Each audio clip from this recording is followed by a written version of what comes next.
nditaure ndichiti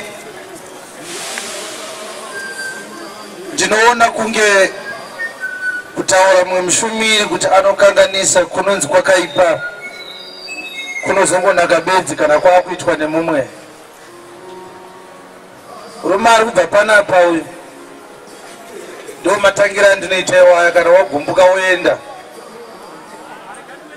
Murume ari kubva panapa uyu mazvita ngatimomberere maoko auya pano.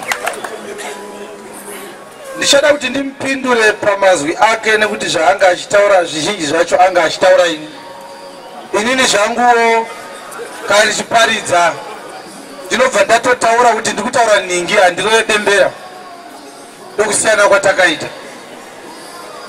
Kana tichitaura kuti ninga anoparidza nhema hatigumbire ipapo tinoratidza vanhu futi kuti chokwadi ndechipi. Hatina kumboti isusu machechi ngaasatore mari, hatina kumbodaro izvi. Takataura kuti pane zvimwe zvisingatenderwe naMwari kuita. Izvozvi munhu anoenda kuVID kunotora license agotobhadhara $25 achitopiwa receipt, mari iyo yatorwa neVID zvinotenderwa. Asi munhu akazobvisa 200 akapa examine akaisa muhomwe achitenderwe, asi dzese dziri mari.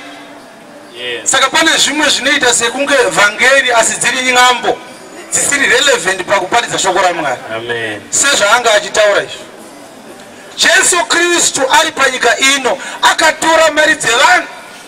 Luka chapter 8 verse ya 2 rekaitidzwe shoko richiverengwa. Jesu akatora mari asi haana kutora chegumi Jesu. Saka kana zvanzi inochinjwa mazita, zita rine nyaya.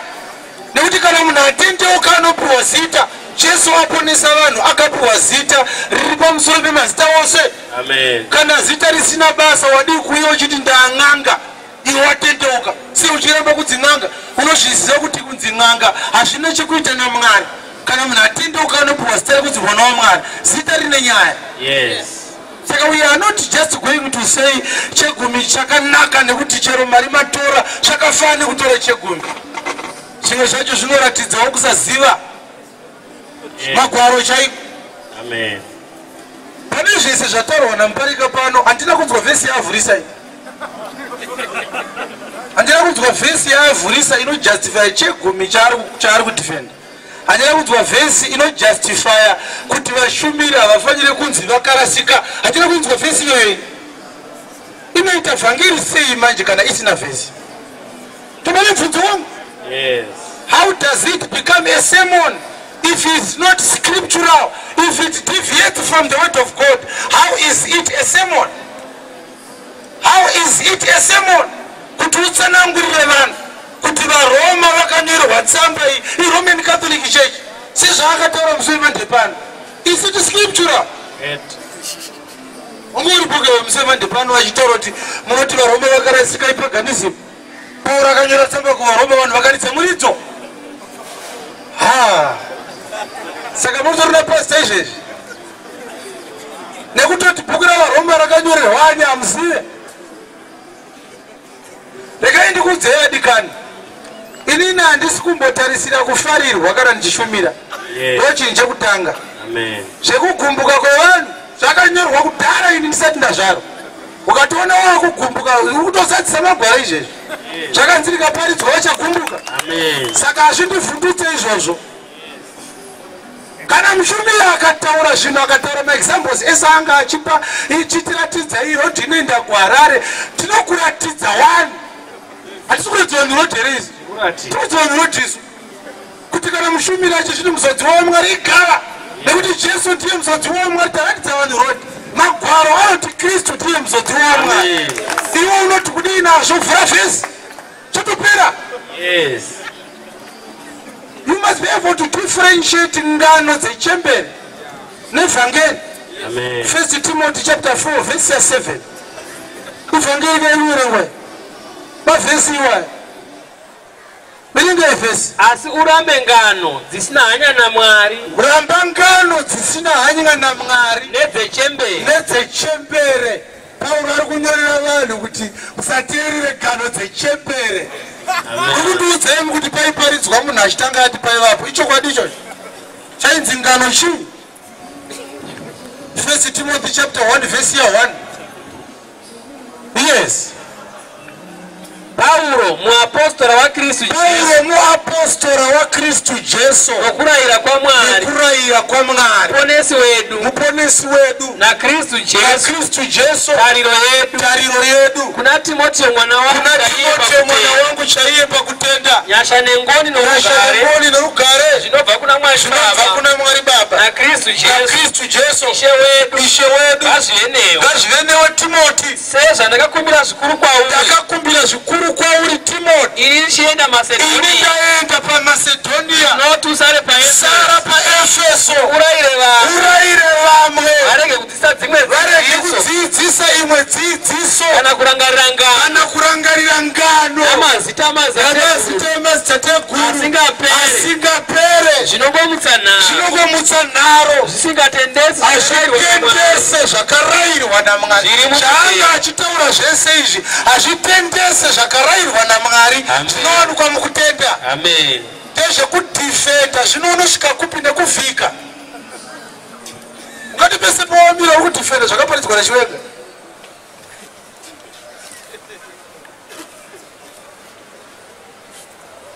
Kuudza vanhu kuti kwakarasika haisi vhangeri inyuzi. Asi hauzviziva kuti vhangeri inyuzi. Hauzoda kuzviziva nhasi kuti vhangeri kuti nyuzi. Bvunzari paseri pawauzvizive kuti kuparidza kuudza vanhu nhau dzakanaka. Amen. Kuti nhau dzakanaka kuti nyuzi. Kana woti tiri kuparidza nyuzi wataura chokwadi tiri kuparidza vhangeri. Vhangeri nhau dzakanaka. Yes. Saka iwe wakamira panapa unofanira kuita choice yekusarudza mushumiri.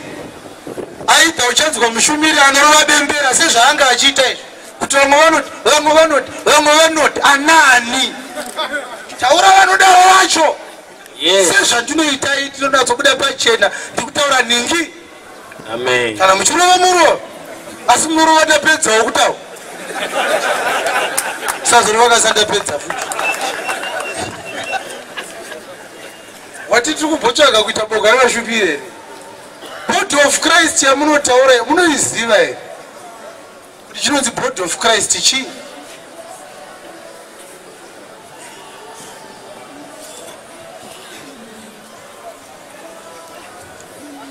Izvezvi zvandiri kuita izvi ndinotenderwa kuzviita. Mwari wakatondirayira kuti kana ukaparidza ukaona mumwe akutsausa vanhu sikwatudza vhangeri imire zvakanaka. Ngatinzwe ishoko richiverengwa kubhuku yaTimoti wechipiri chapter 4 ngatangire pavhesi ya7. Yes. Ndarwa kurwa kwakanaka. Ndapedza rwendo rwangu. Ndakachengeta kutenda. Kubva zvino ndikachengeterwa korona. Ndine korona yandakachengeterwa yekururama. Yandichapiwa naShe kwete mutongi wakarurama kwete ini bedzi. Nezuva irero ndisiri ini ndoga asina vose vakada kuonekwa kwake. Shingaira kuti ukurumidze kuuya kwandiri. Uya kukurumidza kuuya kuno. Nokuti Dhimasi wakandisiya. Akada nyika yazvino. Izita remunhu akanga arasika anonzi Dhimasi. Amen. Yes. Akaenda Tesalonika. Kreske wakaenda Galatia. Tito wakaenda Dalmatia. Ruka oga une. Asara na Ruka bedzi. Tora Mako uye naye. Nokuti unondibatsira kwazvo pabasa. Asi Tikiko ndakamutuma Efeso. Nguo yandakasiya paTroa. Ine bhatyi randakasiya paTroa. Kuna Karipo ndakasiya kuna Kapasi. Uya nayo pakuuya kwako. Kana wakuuya uye naro. Nebhuku zvikuru magwaro aMateo. Zvikuru maparchments. Alexandro mupfuri wendarira. Alexander the coppersmith wakandiitira zvakaipa Stereki. Ishe uchamutsiva paakaita napo. Newewo umuchenjerere. Iwe Timoti uchenjerere Alexandria the coppersmith. Nokuti wakadzidzisa zvikuru mashoko edu. Vhangeri yedu wakaidzivisa. mazita evanhu vari kutoparidza varapaura achitotaura kuti ndikimchejerere ndingaasirati achitorekodwa kunzi aiparidza kuti Alexandria muchenjererei. Amen. Revelation yamuri kuti Mwari anoita zvicha kana mati ndingari kuporesa vanhu akarasika imi muchitinamatirai tipore. Mukurwara nei?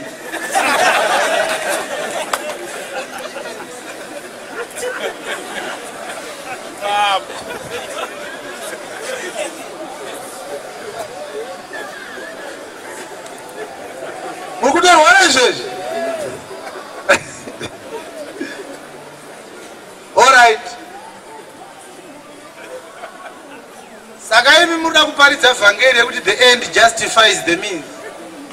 Hazvina basa kuti simba raporesa munhu nderaMwari rekuti harisi kana munhu anga achirwara akapora ngatitendei Mwari nazvo. Zvinowirirana here nemagwaro izvozvo 24:24 dzaMateo. Zvinowirirana nemagwaro izvozvo kuti munhu akanamatirwa zvaakapora tototi man of God. Munoramba sei kuti munhu waMwari kana imi muchiti hasi munhu waMwari saka namatirei munhu apore? Hatina n'anga Yesu dzakauchika munhu akazvara mwana. Touya kuzotoita kune n'anga yaita munana. Sika mutanda wanouya wani akaita mashizha kuti ave maswitsi vanhu vakadya. Atawo munhu waMwari izvezvi. Waswasi kuvata pawayo here vanhu vakatarisa. Is was a man of God. Tiri kubvunzana ka? Amen. Handiti muti munhu akaita mirako waya munhu waMwari. Tidedze zvunza mandiri izvezvi. Vamweni vanobatwa pano vakatemwa nyore. Uchitonzi mune gona kuparika tonobatwa. Is he a man of God zvunza mandiri? What did Jesus say? Nokuti vachamuka vana Kristu venhema. False Christ shall arise. Navaprofita venhema. And false prophets shall arise. Vacharatidza zviratidzo zvikuru. They shall show great signs and wonders. Kuti kana zvichibvira. That's why hanzi vari ana false prophet kudaro vachaita zviratidzo zvikuru idzokorodzei. Nokuti vachamuka vana Kristu venhema navaprofita venhema. Vacharatidza zviratidzo zvikuru nezvinoshamisa. Kuti kana zvichibvira vatsause navakasanangurwawo. Saka isu tiri kuti variko tavaona. Paringari kuti kwete vanhu vaMwari. Saka ari kupikiswa panapa handisirini magwaro akanyorwa pasi. Amen. Shoko riri kuti vachaita many signs and many wonders. Vari ma-false prophets kudaro. Tichavaziva sei? Padhokutirini ravo vapedza kuita mirako zvavanozotaura kana vakavhurisa magwaro. Ndopatinoti havana kubva kuna Mwari nekuti havashumire Mwari nekutya nekudedera. They don't bow down to scripture. They don't take the biblical scripture as their standard for their faith and for their practice. They just try to coax you, to manipulate you, to hypnotize you with the flattering words.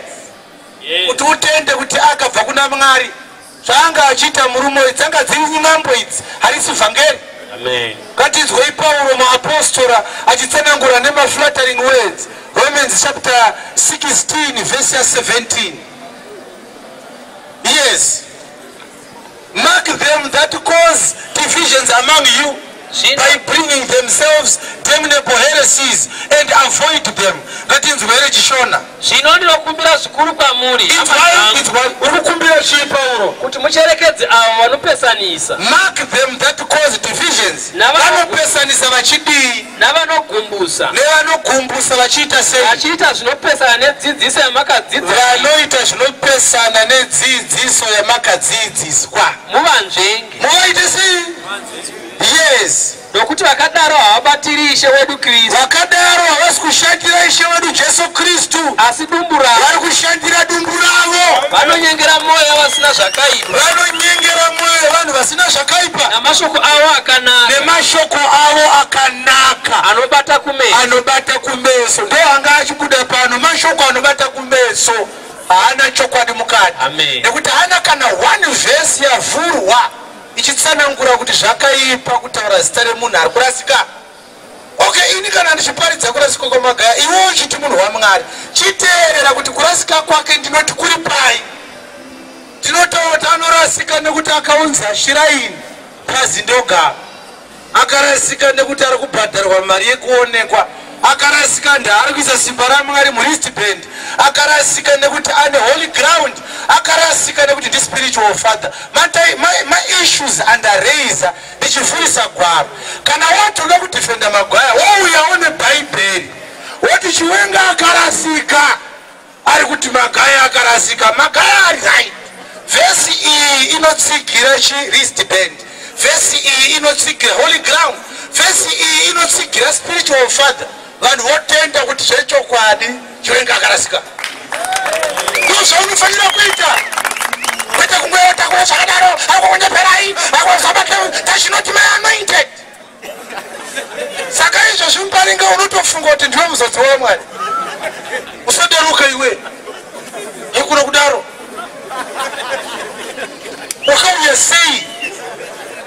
Ngatinzwei magwaro, zvinogoneka here kuti iyeni ndakamira pano ndigoti ndiri muzodzi waMwari, Bhaibheri iri pano. Ndozvandinoita izvozvo. Kana wagumbuka pauri ipapo pane dho nosvika kumba manje manje.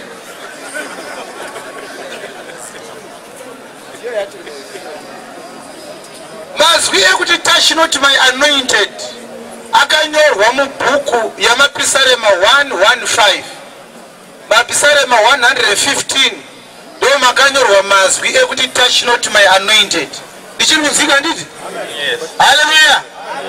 Ndo yavari kutora vhesi iyi vachinyepera vanhu nayo kuti ndini muzodzi waMwari. Regai tinzwe vhesi yacho ichiverengwa 105 handiti. Thank you. Point of correction in 105 verse 15. Mapisarema 105 verse 15. Ngatinzwe ichiverengwa. Tichatangira papi? Ngatitangire pa verse 6. Imi vana vaAbrahama muranda wake, imi vanakomana vaJakobo vasanangurwa vaMwari. ndiye Ishe Mwari wedu. Uyu ndiye Ishe Mwari wenyu vakurehwa ndianana iIsraeri. Tokurudza verse 6. Imi vana vaAbrahama muranda wake, imi vana vaAbrahama muranda wake, imi vanakomana vaJakobo vasanangurwa vake, muri vasanangurwa vaMwari. ndiye Ishe Mwari wedu. Ishe Mwari wenyu zvaakatonga zviri pasi pose, vakarangarira sungano yake nekusingaperi. iro shoko raakarayira kumarudzi ane chiuru, akarayira shoko iri kune marudzi ane chiuru. iyo sungano yaakaita naAbrahama nemhiko yake kuna Isaka, yaakaita naIsaki, akazvisimbisira Jakobo, akazvisimbisira Israeri kuti uye mutemo, kuna Israeri kuti ive sungano isingaperi, achiti akati kudii, ndichakupa iwe nyika yeKenani uve mugove nhaka yenyu. Nguva vakanga vachiri varume vadiki navashoma, pakuverengwa vaiva varume vashoma, zvirokwazvo vashoma kwazvo, vainge vari vashoma stereki vari muGosheni muIjipiti, navatorwa mairi vanga vari vatorwa muIjipita, vakafamba vachibva kuno rumwe rudzi, vakabva kuIjipita vachienda kuno rumwe, vachienda kuKenani, nokubva kuno umwe ushe vakabva kuna Faro vachienda kuna vamwe vanhu. vakaenda kunana Ogu nana Bhashani. Haana kutendera munhu kuvaitira zvakaipa, Mwari haana kutendera Israeri kuvaitira zvakaipa. zvirokwazvo vakatuka madzimambo nokuda kwavo, Vakatukana Bharaki nana Bhashani nekuda kwaIsraeri, achiti akavatuka achiti kudii, musagudza vazodzwa vangu touch not my anointed, navaprofita vangu musavaitira do my zvakaipa. prophets no harm.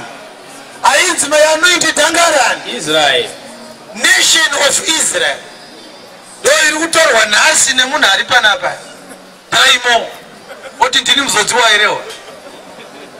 Mapisarema chapter 2 verse 1 to 2. ndudzi dzinoitireiko bope, Ndudzi dzinoitireiko bope, navanhu vanofungireiko zvisina vanhu maturo, vanofungireiko zvisina maturo, madzimambo enyika anozvigadzira, madzimambo enyika anozvigadzira, navabati vanorangana vabati vanorangana kuzorwa nashe to fight the Lord nomuzodziwa wake. and his anointed. Nditaimo here waiva katinzwei Mabasa chapter 4 verse 25.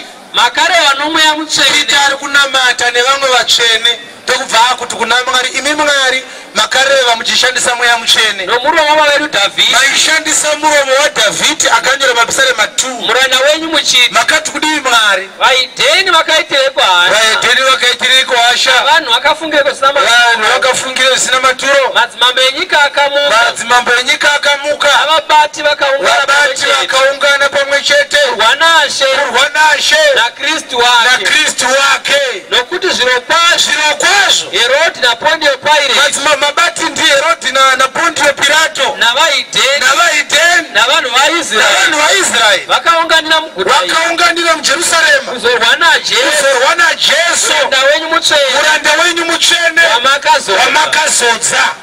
According to Peter, muzodzi waMwari ndi Kristu. Amen. Iwo yapano taura nyambo oti tiwe muzodzi waere wewe. Zotobva zvaita zvechokwadi izvozvo. Saka totendani. Revelation hainzi revelation kana isina scriptural backing. Yes. Saka makaona ana Paulo nana Peter vakaparidza vakati no scripture is unto private interpretation. Amen. Haugone kuparidza nhema wakati revelation kwete.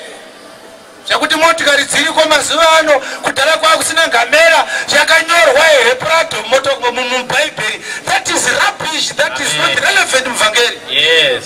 Hazvina zvazvinobatsira kutenda kwamunhu. Akati motikari iparidzwe ndiani?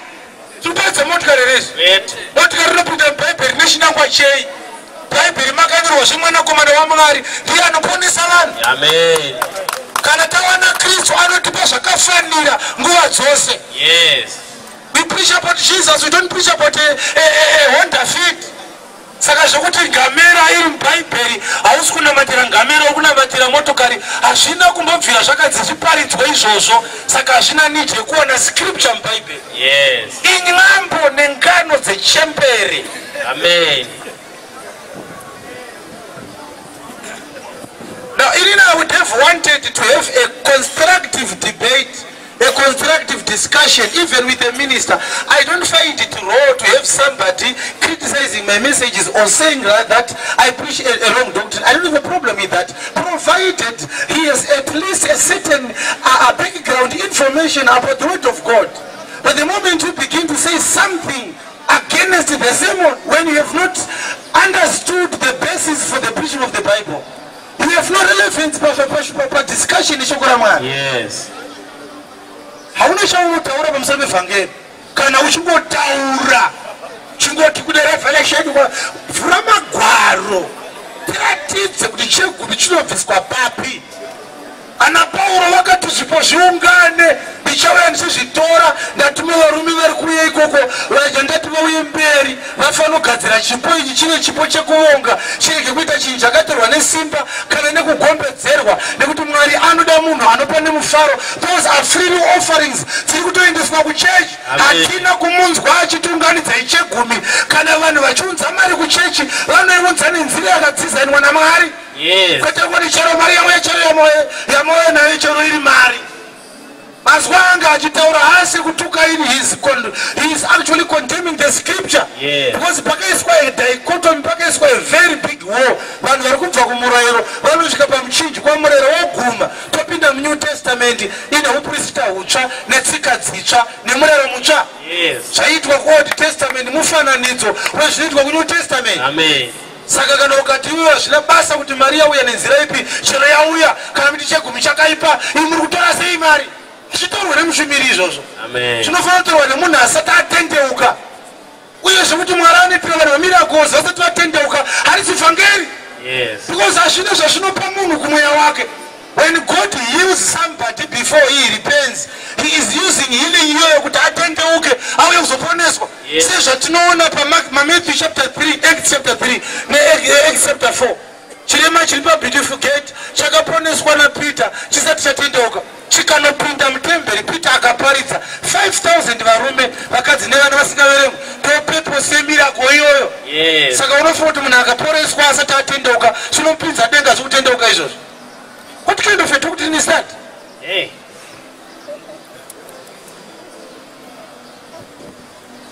Saka kana munhu achiporeswa asina kunzwa vhangeri mauirire kuzoparidza vadi kungotiporesa mubva madzokera kumba.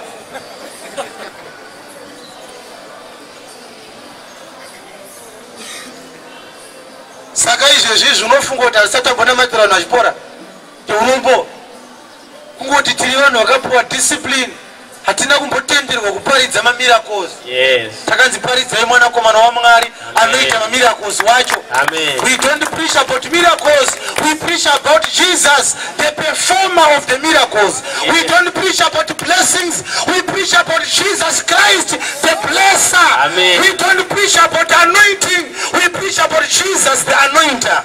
Yes. That's what we do. Amen. Iwewe oda wachenjerao wagona kuwana pa unombobvunzawo kuti mataura kwenguva yakareba imbovhurai vhesi mutiratidze kuti chokwadi mushumiri garege kungoti uyakarasika uyakarasika uyakarasika hatisikari papa hopo anotopfuura akaparidza iye. Yes, take those discs, you can actually hear a gospel of Christ. But zvatakaita panapa takafa nevanhu vasvika mumunda vakaona makazara tsangadzi totakadza hatahara tsangadzi iyo tozodyara mbeu yakanaka. Yes. Tsangadzi dzangadziparidzwa izvi. Amen.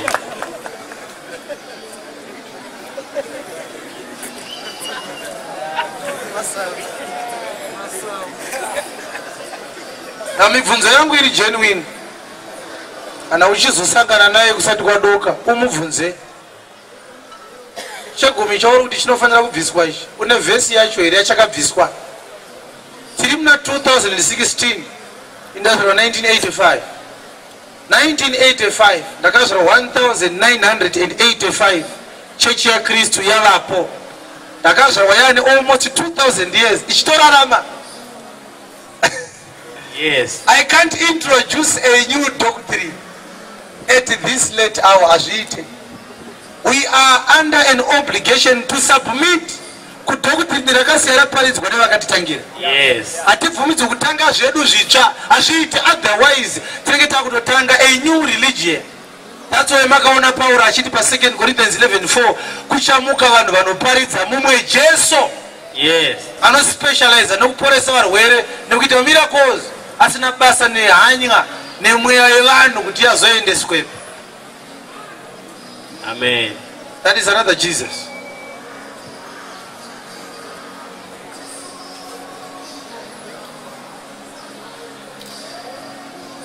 Hauna nidi yekuudza vanhu kuti nandirarame nezvipo ndipe henyu offering. Asi musafunga kuti mukuri mama offering ndio inondichengeta ndopuwa mari mastreets ini. Muzoenda kapa 20 muroti chaimo. Uri kutuka vanhu. Yes. Kana uchipuwa mari mustreet kwa urwidi chidzokera kwako noiona kunopuwa futi mustreet. Amen. Chakasiyana nekutora kuti handidye kumba kwako uchiparidza. Is that a sermon? No. Hatina kumbodzwana Paulo vachidaro izvi. Kwete. Uda kupuruvhira vanhu kuti haudi offering dzavo. Saka uri kutorerei? Now handisi kuchinya vadikani. Uye handisi kuti ndoziva stereke. Ayo. Ndinotori ready kuti kana uine magwara uinawo haunofunga kuti ungandipa uchenjeri unopfuura wandinawo. Ngationa tigare pasi. Yes. Yes. Munguva ndinoswera ndakagara nevanhu ndabva apa ndaenda ndabva apa vanhu vachindidedza ngatigarei pasi tiite madiscussions eBhayibheri. Handiparidze vhangeri ndisingazvi-expose kunzwa kuti vamwe vanoti kudii. Kwete. But I want to assure you, vhangeri rinofanira kunge riine foundation. Pauro anoti kudii pamusoro pefoundation? Chapter 3 verse 10 yavakorinde kutanga. Nenyasha dzamwari dzandakapiwa. Wakapiwa nyasha dzekudii Pauro? Ndakaronga nheyo ndakavaka nheyo as a wise master builder according to the wisdom of grace given unto me. I have laid down the foundation. Mumwe unovaka pamusoro payo. Kuchauya vamwe kuzovaka pamusoro pefoundation iyo yandavaka iyi. Zvino mumwe nomumwe ngaachenjere kuti unovaka sei. Imi vachazoparidza Yesu taenda chenjerai kuti muchavaka sei pafoundation yatasiya. Nokuti hakuna mumwe ungaronga dzimwe nheyo. Hakusi kutenderwa kutikinura foundation yacho moisa Johani yeyu. Mungonzi tangirai pafoundation muchienda mudenga. Asi foundation isiye yakadaro. Yes. Yes. asi idzo dzakarongwa kare neyo ndo dziripo dzakarongwa kare ndiye Jesu Kristu neyo dzacho ndi Jesu Kristu ndiye foundation yacho izwa pamberi pacho zvino kana munhu achivaka kana mavereteuru vamuparinga ndarama kana silivheri unogona kushandisa gold kuvaka pamusoro pefoundation kana silver kana mabwe anokosha unogona kushandisa maprecious stone kana matanda kana kushandisa matanda chaiwo emugodo nemuzhanje kana uswa kana kuya neuswa muchivaka uswa hwevhakeri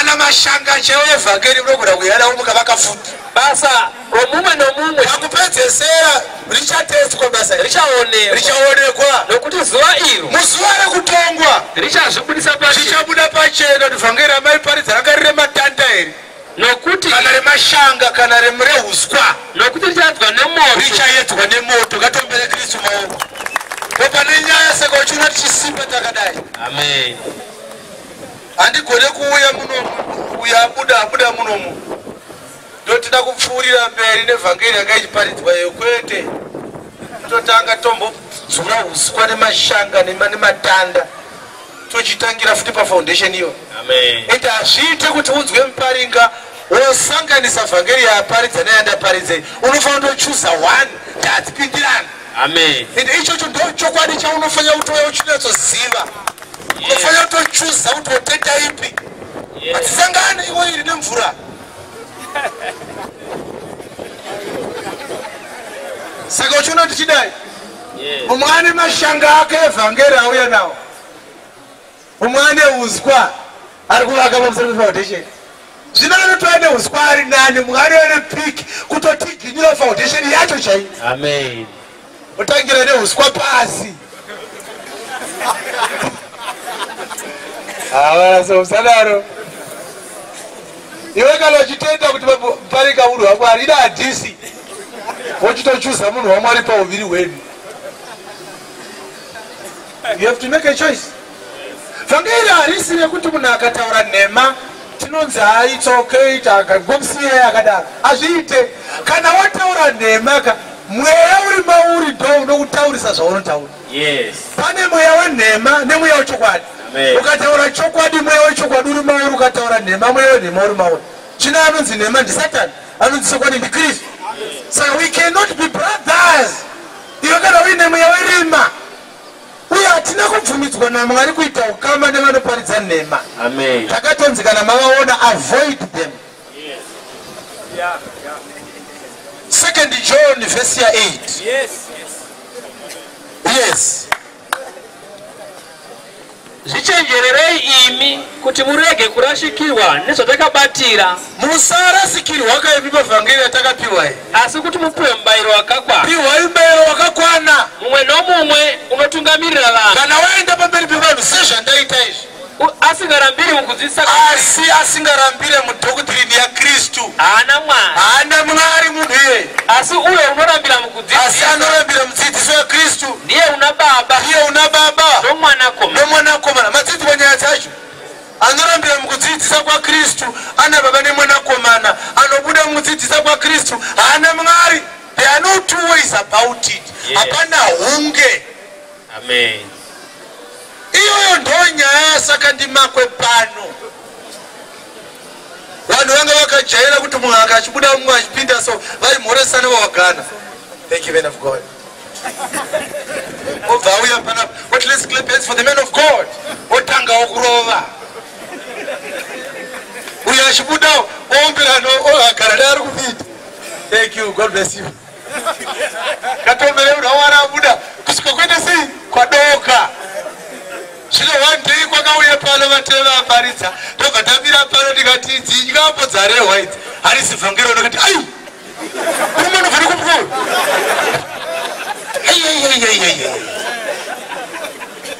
zvinotenderwawo here izvi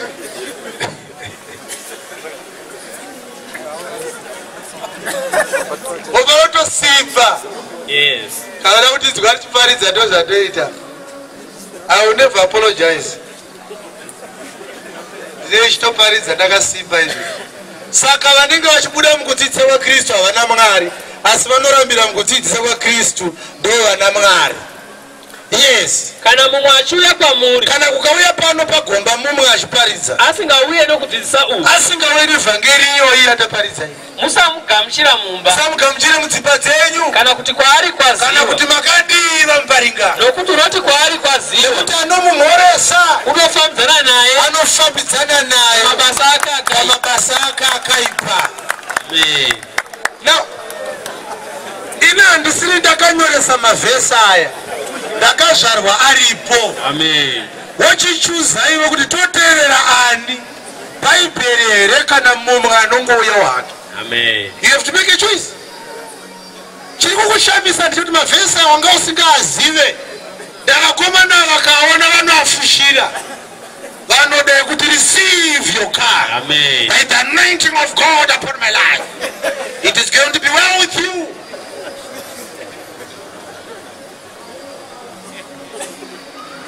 Ezekiel 13 verse 4. Yes. Aiwa Israeli. Yes. Vaprofita venyu vakafanana namakava pamatongo. Togodza. Aiwa Israeli. Aiwa todedzera. Ndotuidzwe vhesi iri Bhaibheri. Hadisiri tiri kuverenga. Hadisiri takainyoresa. Togodzai. Aiwa Israeli. Aiwa Harare. Vaprofita venyu. Vaprofita venyu. Vakafanana namakava. Vakafanana namakava pamatongo. Pamatongo. Saka ndindakaiunza nyega we.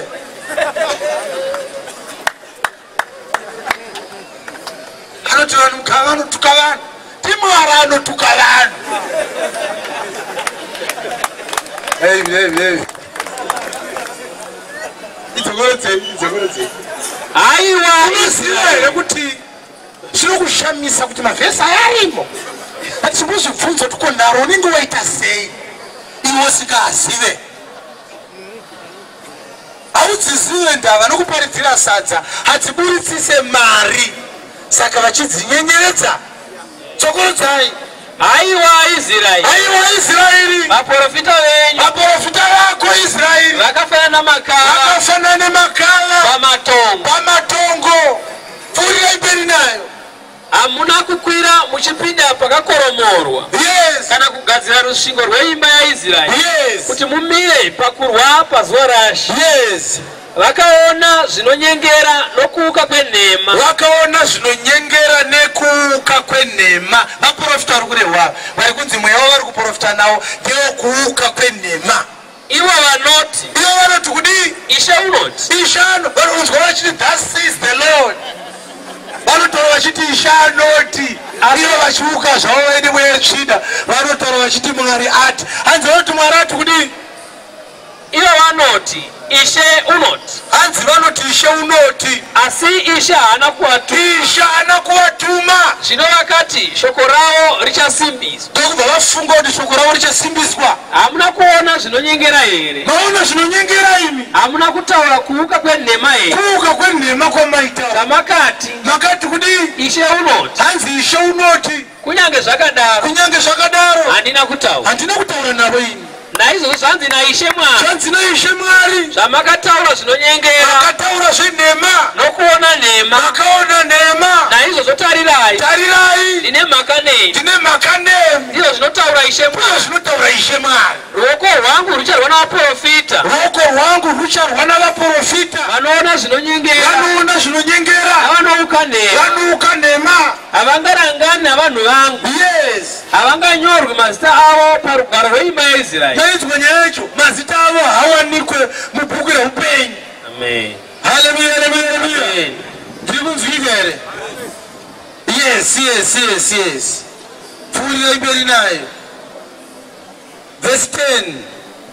Havangapindi munyika yaIsraeri. Zvino muchaziva kuti ndini Ishe Mwari. Yes. Nokuti zvirokwazvo, nokuti vakanyengera vanhu vangu vachiti. Inzwai kuti vanonyengera vanhu vaMwari vachiti kudii? Rugare. Vanoti there is peace. Vanoti receive your car. Vanoti receive your money. Vanoprofita vachiti if I be a man of God, there is a supernatural anointing that is going to give you your riches.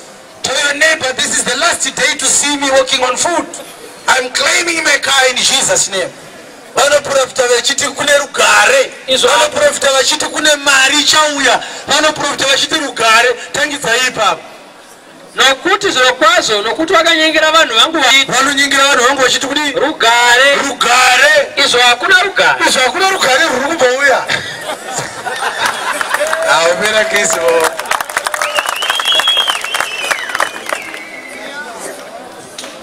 Batida kuti ndikuendese pane imwe nzvimbo uone kuti uri kuona here kuti ari kunyora zvimuprofitawo futi ari kunyora achiti zvanzi naMwari avese adha kuvatuma vari kunyepa kuti kune rugare. Zvanzi naMwari hakuna rugare rwuri kuuya.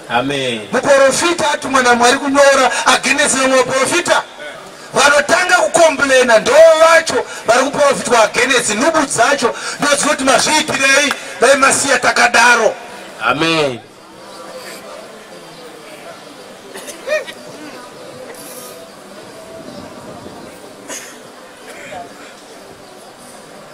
Regai tiende mugwaro randasimukira kuti ndishumire nhasi.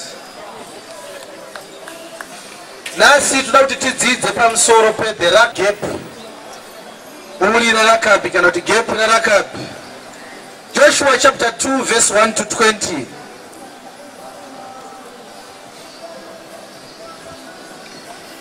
Zvino Joshua mwanakomana waNuni mirai. Usafunge kuti kana munhu akaita makore akawanda achiparidza nhema dzinoita chokwadi ndadzaitwa nguva yakareba. Ndakataura ndikati nhunzi dzaane makore akawanda dziripo hakuna atambo dzikanga museshwa akadya. Kunyange dzaane centuries dziri around nanhasi hadzidyike. Ndo zvakaita nhema dzinoramba dziri toxic regardless of how long it has been preached. Amen. Some of these preachers, they actually need to sit down vambodzidza fundamental elements of the gospel vasati vaparidza. Because unoita mangange nezvinhu zvausingazivi kuti zvirimo mumagwaro wopesera wapesana neshoko raMwari in a bid to defend yourself. Why should you defend yourself? Defend the scripture. Kana vanhu vakati chakati wrong from the scripture, go back to the scripture and defend what you are doing. Kana washaya defense wotoziva kuti iwe ndiwori wrong. Yes. Kunamata hakuna kunzi ingoona zvamunoita ikoko zvamangowirirana zviripo. Mwari haana kuti munodaro. Akaisa manual akati munoteedzera shoko mukabuda mushoko marasika. Saka uchiona John achipedza kunyora Revelation akati ani nani anotapudza zvakanyorwa mubhuku iyi achatapudzwa zita rake mubhuku youpenyu, ani nani anowedzera zviri mubhuku iyi achawedzerwa matambudziko akanyorwa mubhuku iyi. It's a sacred book. Hatifanire kumbofa takabuda mumagwaro aMwari. Saka uchiona patinoparidza pese tinoenda mumagwaro tichienda mumagwaro ndokuparidza kwazvaiitwa naana Pauro ndozvatiramba tichiita. Kunyange ukakonvinza vanhu sei vakawanda kana usiri mugwaro, you still have to repent. Yes. They are not two ways about it.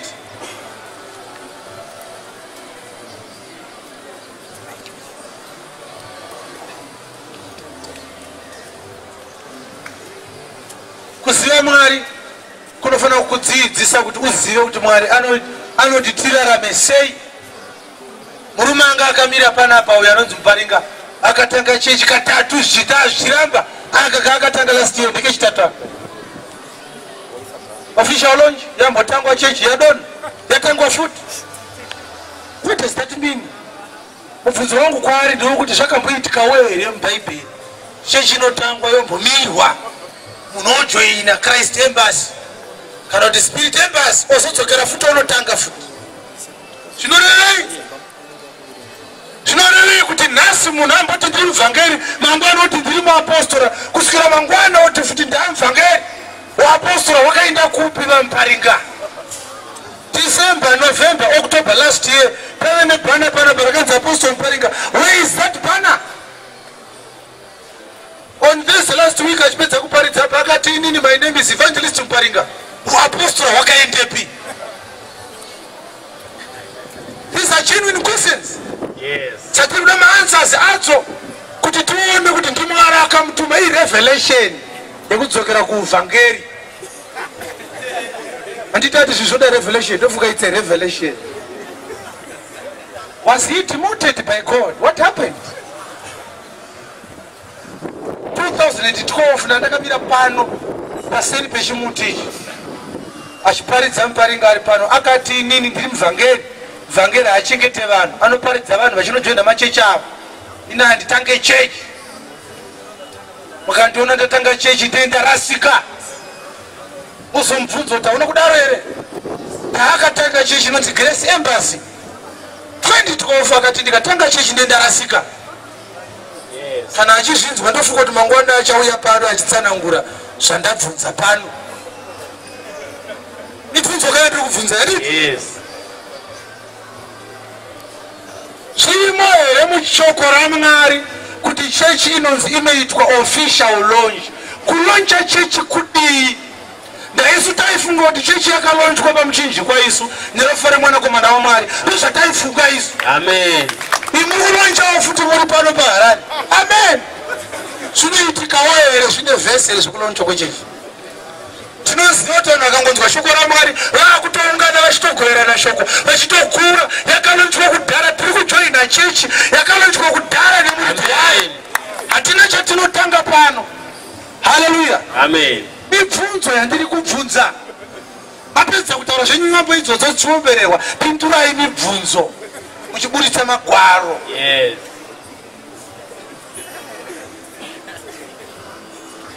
Anditi ungori mwana waAngel wakazoita sei? Wakaramba baba vakaita scandal kati get out, hatisina baba iyi. Iyo nyaya yekuti vanhu vakarasika yaanorambai. Muna December akamira pano akati mwana wangu akarwara. Tikadzira profetisa mafuta pamwana anomuka afa, haana kumuka achishanda zviya against his own father. Amen. He was emotional. If anything chaakuti achitenderwa, he did that. Okay, kana kutora vanhu vakarasika kusingatenderwe, why are you talking about kurasika kwangu? Kana kutora vanhu vakarasika kusingatenderwe, vasiya vese. Yes. Ongoparidza begosiyane chiwekosiyana naye. Kuna kuvura navazisi kuti tione kuti no, there is no truth. Yes. In these things. Amen. Aye zvanga zviri choku zviri zvichigoneka, taigona kuwana ka round table tese naMuparinga tomboonesana tiri vaviri pasina vanhu. Chiburitsirana magwaro apa mukutsauka. Ini ndiri kuti cheguma achibviswe kutora cheguma kubira vanhu. Iri Bhaibheri ndiratidzei pachinobviswa titendeukewo mundigamuchidze Jesu izvezvi. Toratidzana zvi? Simbi dzinorodzana zvakanaka izvozvo. Amen. Handiwa zvino kuti ndakamira panapa abuda neku. Ndakamira apa aibuda neku.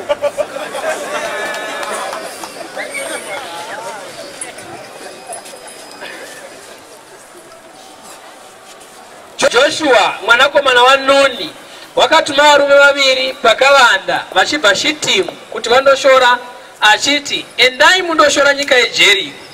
Vakaenda vakapinda muimba yechifeve chainzi Rakabi. Saka varume ava vakanzi endai munoita spy. Muono rikatauda kuondomora masvingo eJeriko, tinoaondomora sei? Ndobva vapinda muimba yechifeve nzenza yainzi Rakabi. Vakavatapo ndobva vatamba imomo. Zvino mambo weJeriko akaudzwa zvichinzi, ndokubva vakomana veintelligence dzamambo weJeriko vanzwa kuti vakomana vanhu vaya vakabva kuIjipita vakaita mbiri yekutsemura gungwa dzvuku vakadya chingwa chakabva kuna Mwari, varada kupinda muno, vatuma vakomana vapinda muMarakabi, vatorara imomo. Tarirai, varume vana vaIsraeri vakapinda muno usiku huno kuzoshora nyika. Zvino mambo weJeriko akatuma shoko kuna Rakabi aka. Ndokubva mambo weJeriko atuma vakomana vesecurity kuna Rakabi chifeve. Budisa varume vakasvika kwauri. Zvikanzi according to the order of the president, varume vabva kuvaIsraeri vaburitse Rakabi. Vapinda mumba mako. Vari kunzi vapinda mumba mako. Nokuti vauya kuzoshora nyika yose. Vaspies auya kuzodestroya nyika yedu. Mukadzi akatora varume ava vaviri akavavanza aka. Akanga atovaviga kare varume ava vasati vasvika maorthographical dimensions anenge aripo rakabva akatosvikirwa nevarume vabva kuna mambo weJeriko atotora varume vaya akaviga pamusoro pemba. Yes, vomwe varume vakasvika havo rakabva ati varume vachokwadi vakauya nezuro madeko, asi ndakanga ndisingazive kuti vaibvepi. handina kuziva kuti vanobva kuvashori. zvino nenguva yekupfigwa kwezuvo panga pava kuda kuvharwa gedhi reguta kwasviba, varume vakabudazve. varume vakabuda. pavakazoenda ivo varume ine handikuziva kuti vakaenda nekupa handisi kuziva. kurumbidzai kuvateera manyai munovabata vadzika nepapa manje manje. asi vakanga vakwidza pamusoro pedenga. iye anga akavaviga pamusoro pedenga akavanza pasi poutanda hwavasosori. Yes, hwakanga hwakarongwa naye padenga. yes. varume vakavateera nenzira inoenda jorodhani vakomana vamambo weJeriko vakatevera varume ava vachivatsvaga kusvikira kumazambuko.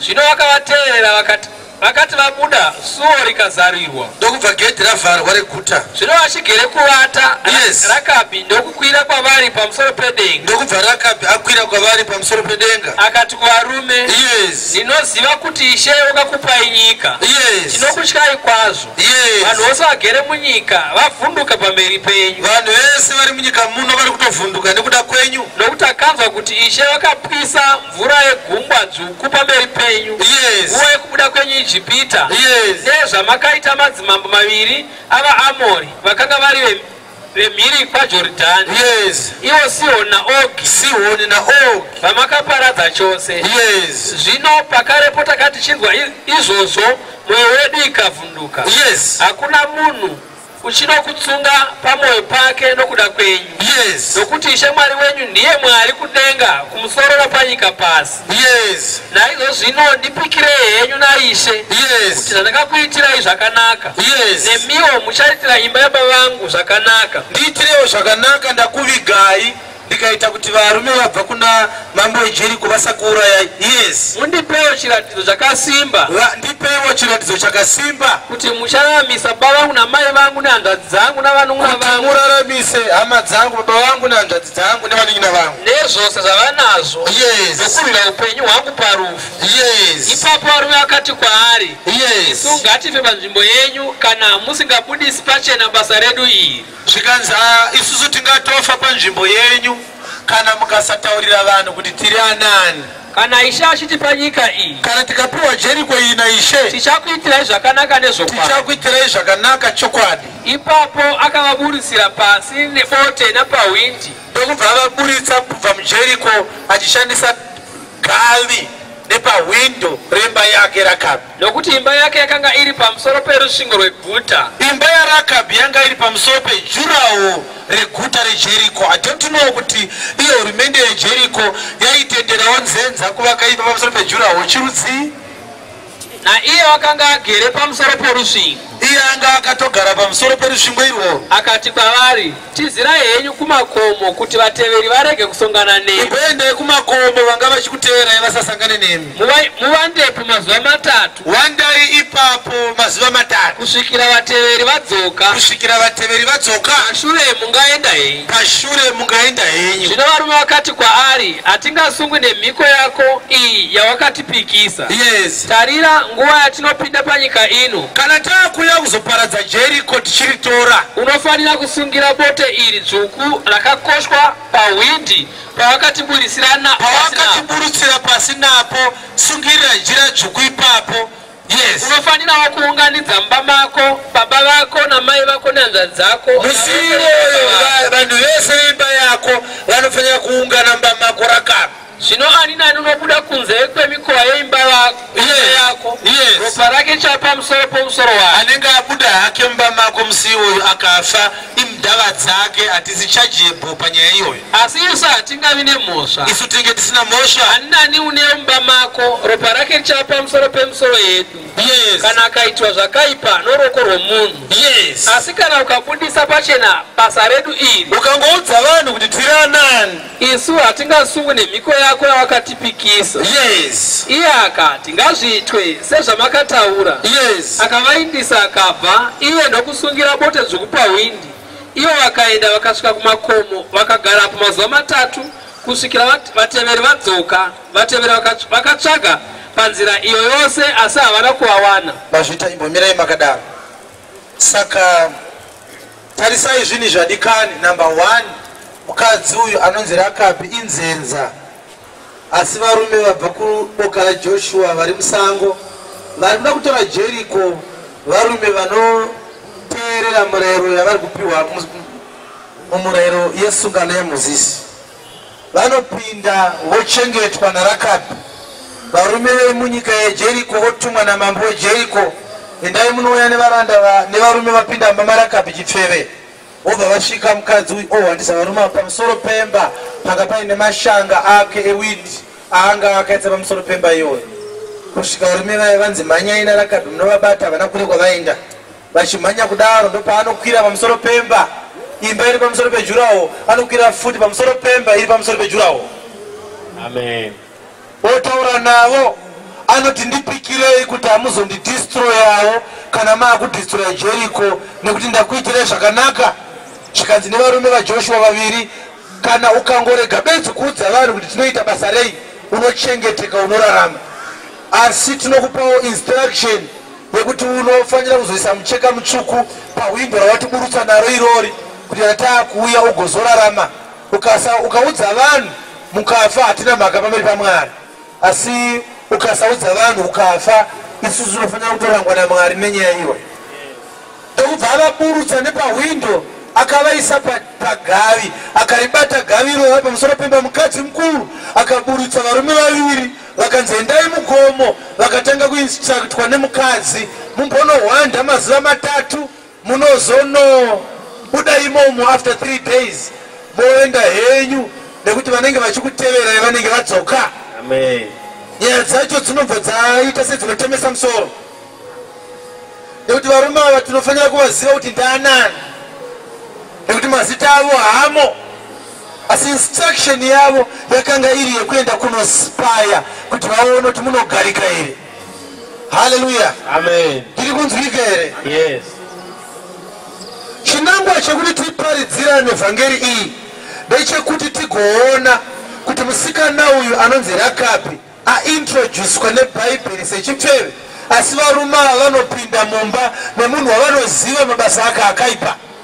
Nekuti Mwari achituma mwanakomana wake akauya panyika ino, akatosvika chokwadi vanhu vari muzvivi, vanhu vakanga vafeva ndavakanga vanzwa vhangeri isiriyo, vakanga vapinda muzvivi zvavakanga vawana mune mumwe murume anonzi Satani. Saka there is idolatry pasi pezuva, ndiyo the highest level of adultery. Adultery inozikanwa naMwari munhu akafirwa naJesu anofanira kuva mukadzi waKristu, anofanira kunge achiteerera zvinodiwa nemurume wake, achidanana naKristu bedzi. Asi akabva pana Kristu akanotora dzimwe vhangeri, akanotora dzimwe dzidziso, akapinda mune zvimwe zvitendero, wafeva. SaIsraeri anga akapiwa murayiro, Mwari unoti akanga ari mukadzi wangu, iyi ndiri murume wake. But wakapinda muvaAsiria akanyangadzwa. Unonzwa Ezekiel achitonzi nyora uchiti pane vakadzi vaviri, mumwe anonzi Ohora, mumwe anonzi Ohoripa. Vakadzi vakapata paJerusarema, vakatendera minyatso yavo kubatwa navaAsiria navaIjipita. Vazoti vakadzi ava ndiJerusarema naIsraeri. Haleluya. Saka mukadzi uyu ari chifeve, istate yasvikirwa naKristu nyika iri muzvivi, nyika iri munzenza wokusaziva shoko raMwari. But Mwari achida kuiponesa anotopinda mumukadzi iyeye munzenza imomo, ndo maanopinda. Anotuma mwanakomana wake anouya akazara namweya mutsvene. Unonzwa achiti mweya waMwari uri pamusoro pangu, akandizodza kuti ndiparidze vhangeri kuvarombo, ndiparidzire vakasungwa kusunungurwa kwavo nekuregedzwa kwavakatapwa, uye kuti ndiparidze goro rakanaka raMwari. Haleluya. Saka varume vaviri vako vari kupinda, tinoona kuti ndiKristu wakauya panyika ino. Haleluya. Asi wakanga achifamba in the power of the Holy Spirit. Saka anosikopinda muOld Testament order ohwanda imomo. Satani somehow akazvinzwisisa, nekuti unonzwa nyaya yacho yakunzi akaudzwa nevakanga vachiona kuti varume vabva kuvaIsraeri vapinda mumba maRakabi, zvikanzi endai munovaona ikoko, munouya navo. Shoko rinoti Rakabi akabva avavanza akavaisa pamusoro pemba. Kuvanzwa kuvarume ava naRakabi kunotsanangura chii? nekuti Satani tinozvoona Kristu achiuya kuti akanyumwa amenoti akazviziva sei. Tinoudzwa kunzi chinhu chekutanga chinoitika Herode anoti kuvazive kumabvazuva kana mamuwana muuye neinformation kuno ndikozonomuitawo makorokoto. Shoko rinobva ratonyora pasi kuti akanga asingadaro kuti aida kunomunamata asi waida kutomuuraya. Kusvikira Mwari wakatotaura naJosefa usiku, tiza nemwana uende naIjipita. Kristu akatizwa naye akauya kuIjipita kuavoida kuurawa kwevana naHerode. Vakaurawa vana vese vakanga vari 2 years and below. Ari mabasa aSatani ekutsvaga varume vaya kuzoporesa rudzi rwaIsraeri nekudhitsira Jeriko. Mabasa ewakaipa echivi nekusatya Mwari ndiwo anodhitstroyiwa represented nemasvingo eJeriko. Hamupindike muJeriko kana tisina kuondomora masvingo eJeriko. Hamupindike muNew Testament kana tisina kuondomorerwa the walls of sin which had become a barricade between us and God. Hallelujah. Tirikuzwisisa here? Saka kuvigwa kwavarume vari vaviri pamusoro pemba. Number 1, venue yacho pamusoro pemba ende imba yaRakabhi iri pamadziro. Chii chinotsanangurwa nekuvakwa kwemba yenzenza pamadziro? Zvingagone here kuti nyika ine hurumende inoronga zvinhu zvakanaka zvekutungamira nyika inotendera one harlot to build her house upon the jewel of a city? This is not a normal situation. Nyamba kuvakwa kwemba pamadziro kunotsanangura kuti kana Kristu wapedza kudhila nemukadzi uyu anonzi Rakabi ari kubva aondomorwa madziro acho ese. Ndatichiona madziro achirepresenta security, anorepresenta zvakare territory. Ndo panogumira Jeriko panapa. Mukabuda pamadziro mukatanga kufamba mabuda muJeriko. Pakavakirwa imba yaRakabhi ipapo. Saka vachipinda vachiridza hwamanda 7 times masvingo eJeriko akaita sezvawo akadonha.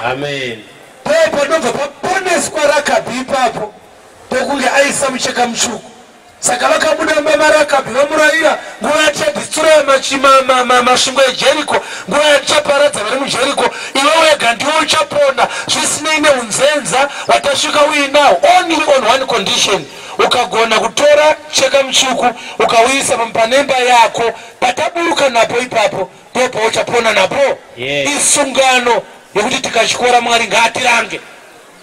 Nyamba mucheka mutsvuku uri kutsanangurwa ivhangeri yakaparidzwa naKristu for 3 years. Iri ivhangeri ropa remwanakomana waMwari yaparidzwa Old Testament isati yaparadzwa. Ari kuiparidzira kuti kana akudestroy Old Testament uyu mukadzi uyu akavakira imba pamadziro paari kuponesa anenge atenda kuti ndiri mutadzi kuti apinde muNew Testament achaondomorwa masvingo eOld Testament anova murayiro waMozisi achaondomorwa ese. Vachaponeswa bedzi ndo vakagamuchira shoko raKristu vateerera murayiro wekuisa mucheka mutsvuku. Saka vari kubuda vachipinda muNew Testament on the basis of vhangeri yeropa ravakanzwa iye asati aponesa vanhu, asati afamba muchinjikwa. Saka achifa pamuchinjikwa wakadestroya Old Testament. Na vazhinji hatizvinzwisise.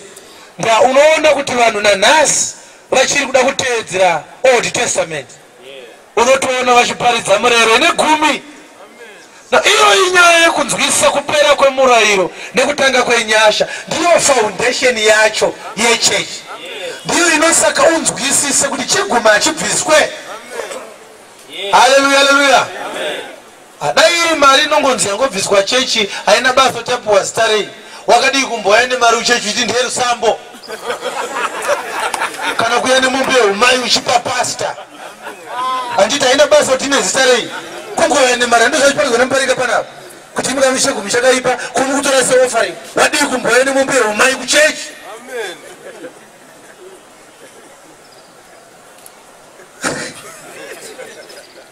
Ukozora zviri foolish.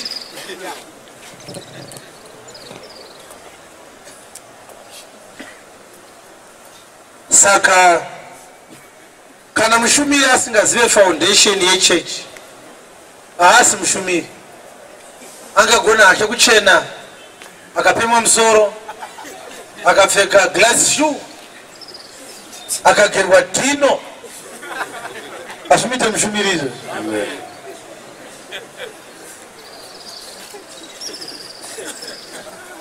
Old Testament Old Testament ndiyo ine masvingo eJeriko ari kutsanangurwa. Ari kuda kuondomorwa kuti vanhu vapinde muupenyu usingaperi. Mu-New Testament achatoondomorwa kuti vanhu vapinde, but kune vachapona vanga vari musystem yeJeriko, but ndokunge vazoratidza mucheka mutsvuku pavagere pamadziro ewayo. Amen. Saka uri kuona here kuti tinana Peter vakanga vari maJudha pamwe chete nevamwe, but vakagamuchira vhangeri yaKristu yaakaparidza munguva yemurayiro. Bcause vakomana ava vari kutopinda muJeriko vachitopinda mamaRakabhi, iyo nguva yekupinda muJeriko isati yakwana, ndavakanga vachinzi vasori vauya kuzoita spy nyika yavaridzi kuti vagadzire strategy yekuondomora nyika iyoyo vagopinda vaigare. Basa ravo harisi kutopinda votogara vototatowana musha vari kungoonoono kuti kwakamira sei.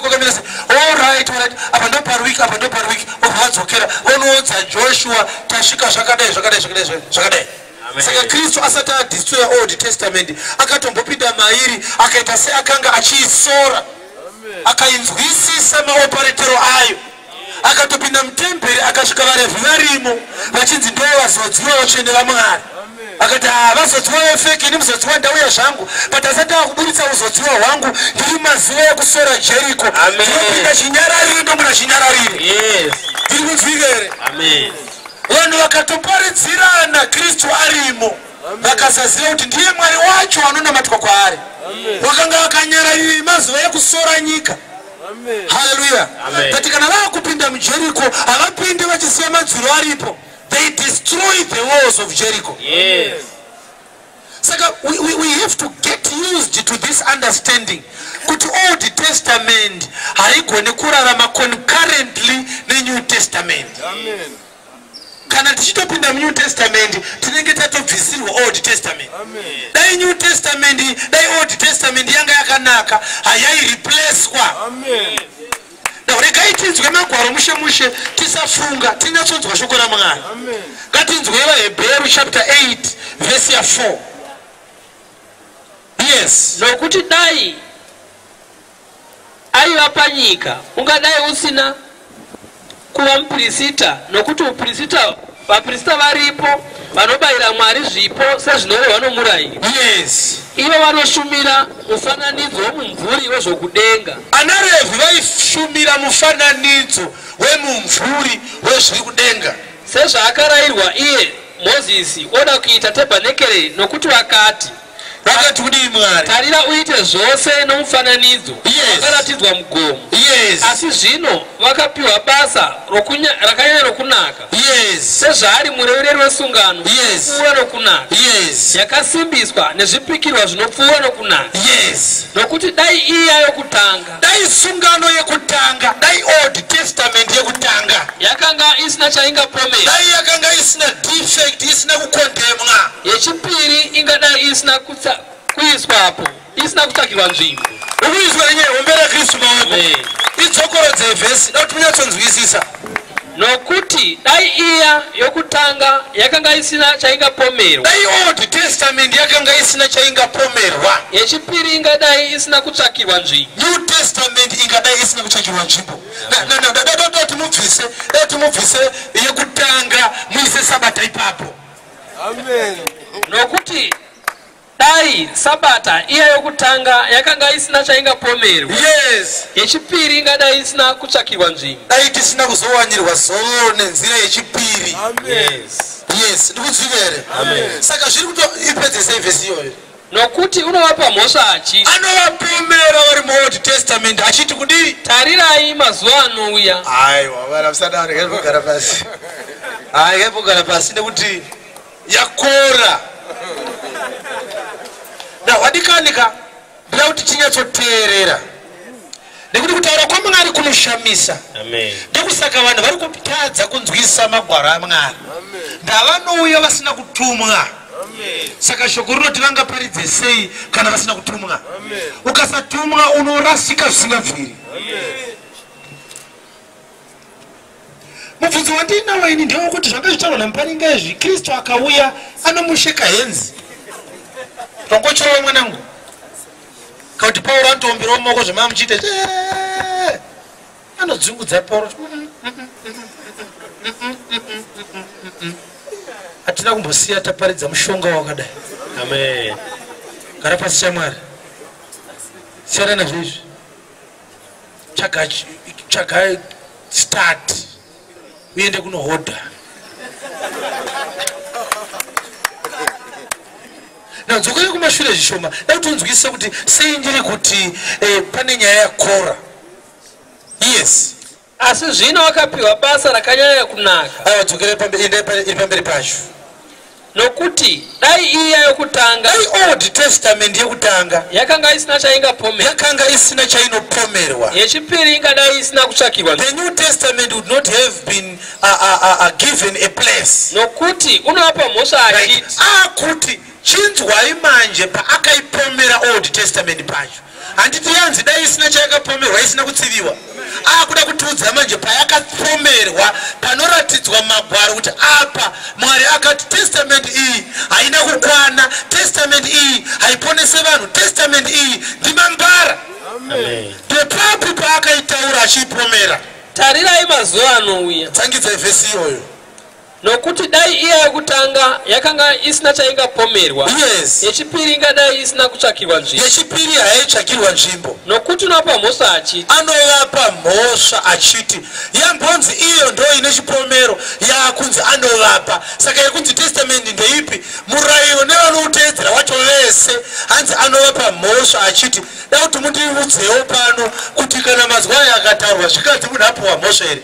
Anovapa mhosva achiti kuti tarirai mazuva anouya. tarirai mazuva anouya. Ndizvo zvinotaura izvi. Izvo zvinotaura Ishe. Handichaita navo sungano itsva. Handichaita sungano navo itsva 31 dzaJeremia dzikurehwa idzi. Neimba yaIsraeri. Neimba yaIsraeri. Uye neimba yaJudha. Neimba yaJudha. Isina kuita sesungano yandakaita handisina kuita sungano yakafanana neyandakaita madzibaba avo. Pazuva randakabata ruoko rwavo ndikavabudisa muIjipita. ndovabudisa munyika yeIjipita. Yes. Nokuti havana kurambira musungano yangu. Havana kuteedzera sungano yangu. Neni ndikasava nehanya navo. Ini ndikasava nehanya navo. Ndizvo zvinotaura izvi. Ndizvo zvinotaura Ishe. Nokuti ndiyo sungano yandichaita neimba yaIsraeri. Ndiyo sungano yandichaita neimba yaIsraeri. Kana mazuva iwayo apfuura. Kana mazuva iwayo apfuura. Ndizvo zvinotaura izvi. Ndizvo zvinotaura Ishe. Ndichaisa mirayiro yangu. Ndichaisa mirayiro yangu pakufunga kwavo. Pakufunga kwavo mumisoro yavo. Napamwoyo yavo. Ndichaisa mirayiro yangu pamwoyo yavo. Ndichiinyora ndega. Ndichava Mwari wavo. Ndichava Mwari wavo. Ivo vachava vanhu vangu. Ivo vachava vanhu vangu.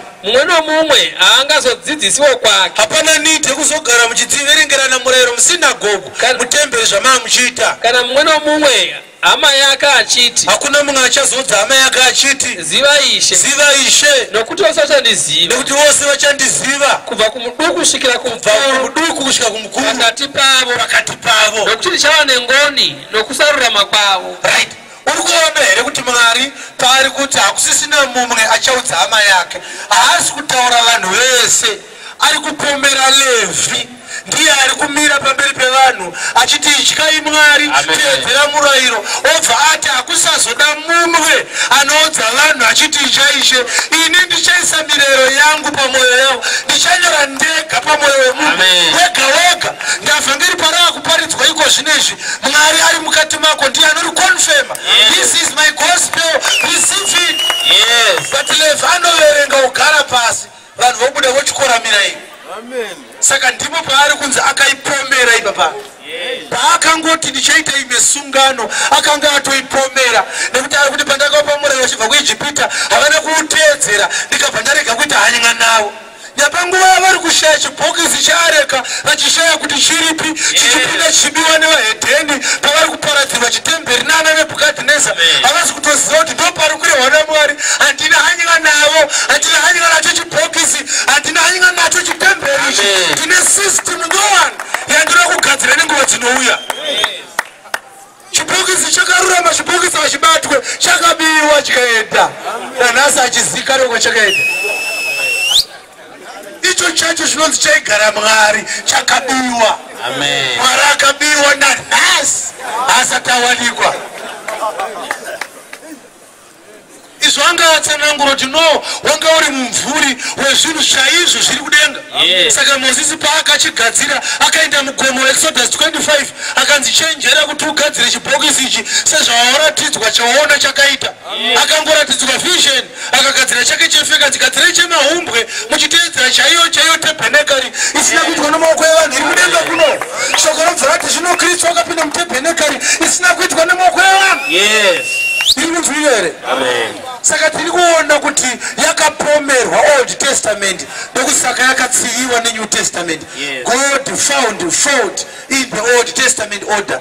In other words, God found fault in the law of the 10 commandments. God found fault in the Sabbath commandment. God found fault in tithing. God found fault in the law of forbidden food. God found fault mumirere kutamba mhaka. Mwari wakaona paine chipomero pauprista hwaRevhi. Nekuti shoko rinoti Revhi asati apinda kuswesa ropa renyika yose kuti iregererwe, anotanga aenda nerwake otanga ati Mwari ndiregererei, ombodzokera ozodzoka achiti ndauya futi, vamwe vangu vatadzifundiseni varegerereiwo. Amen. Saka akati zvino unokumbirira vanhu sei iwe uine dzako nyaya. According to the issue yekumirirana unomirirwa neasina mhosva. Saizvozvi munhu atsvage lawyer ripo wanted list, unotomira mukoti negweta risina mhosva. Amen. But Aaron ari kumira pamberi paMwari nemhaka dzevanhu, iye ane dzakewo. Zvino tinokuregererai sei kana mugweta ramauya naro iri criminal food? Zviri Magorere 7:22 dzavaHebheru. Yes. Saizvozvo Jesu wakaitwa rubatso rwesungano. Jesu wakaitwa a testator of a covenant with exceeding glory. Inopfuura nokunaka. Yes. Ivo vaiva vaprista vazhinji. Ivo vaiva vaprista vazhinji. Nokuti vakadziviswa nekufa. Kugara nokusingaperi. Kugara nokusingaperi. Asi iye Kristu zvaanogara nokusingaperi. Anogara nokusingaperi. Ane uprista husingapfudzwe kune mumwe. Ano uprista husingapfudzwe kune mumwe. Pfuurira imberi. Naizvozvo une simba rokuponesa kwazvo. Ane simba rokuponesa zvamazviro kwazvo zviriri. Avo vanosweta zvefeki zvaitwa naAron ane simba rokukwanisa vanhu kwazvo. Avo vanoswedera kuna Mwari naye. Vanoswedera kuna Mwari nenzira yake. Zvaanorarama nokusingaperi. Kuti avareverere. Nokuti muprista mukuru wakadai. Muprista mukuru tinaye akadai. Ndiye wataifanira kuva naye. Atinofanira kunge tiinaye. Mutsvene, ngatikoti mutsvene. Muprista wedu mutsvene. Yes. Usina chakaipa. Haana chivi. Usina kusvibiswa. Haana kusvibiswa. Wakaparadzaniswa navatadzi. Wakakwidzwa kumusoro kwedenga. Wakakwidzwa kudenga. Usingafaniri savaya vaprista vakuru. Haafanirwe sevaya vaprista vaAaroni. Kubayira zuva rimwe nerimwe. Pakutanga pamusoro pezvivi zvavo. Vanotanga vamboreverera zvavo zvivi. Pashure pamusoro pezvivi zvavanhu. Pashure pamusoro pezvivi zvevamwewo. Nokuti wakaita izvozvo. Wakaita izvozvo kamwe chete. Zvikapera. Ndokubva zvapera. Pakuzviita kwake iye chibayiro.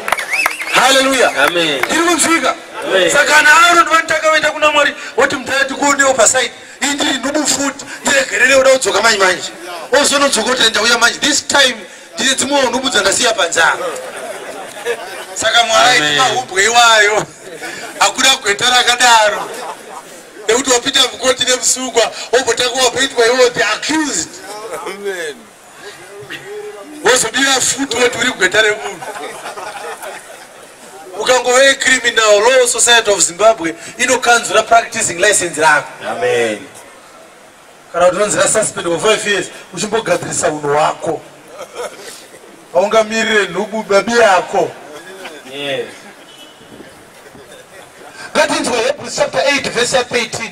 Tuna kuziva kuparadzwa kwamasvingo eJeriko kuti kuzonodzidza kuponeswa kwarakapi.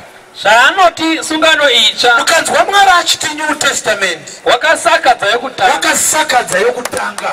Zvino chinhu chosakara. Zvino kana chinhu chasakara. Chova chekare. Choda kurova. Amen. Saka Old Testament yakasakadzwa. Yes. Akati wamuchembere ndiunzirewo mhandara. Ndakavambwa New Testament.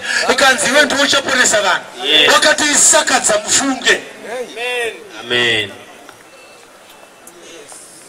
Masvingo eJeriko kaya. Hatipinde munyika yechipikirwa kana asina kuondomorwa. Ndiri kunzwika here.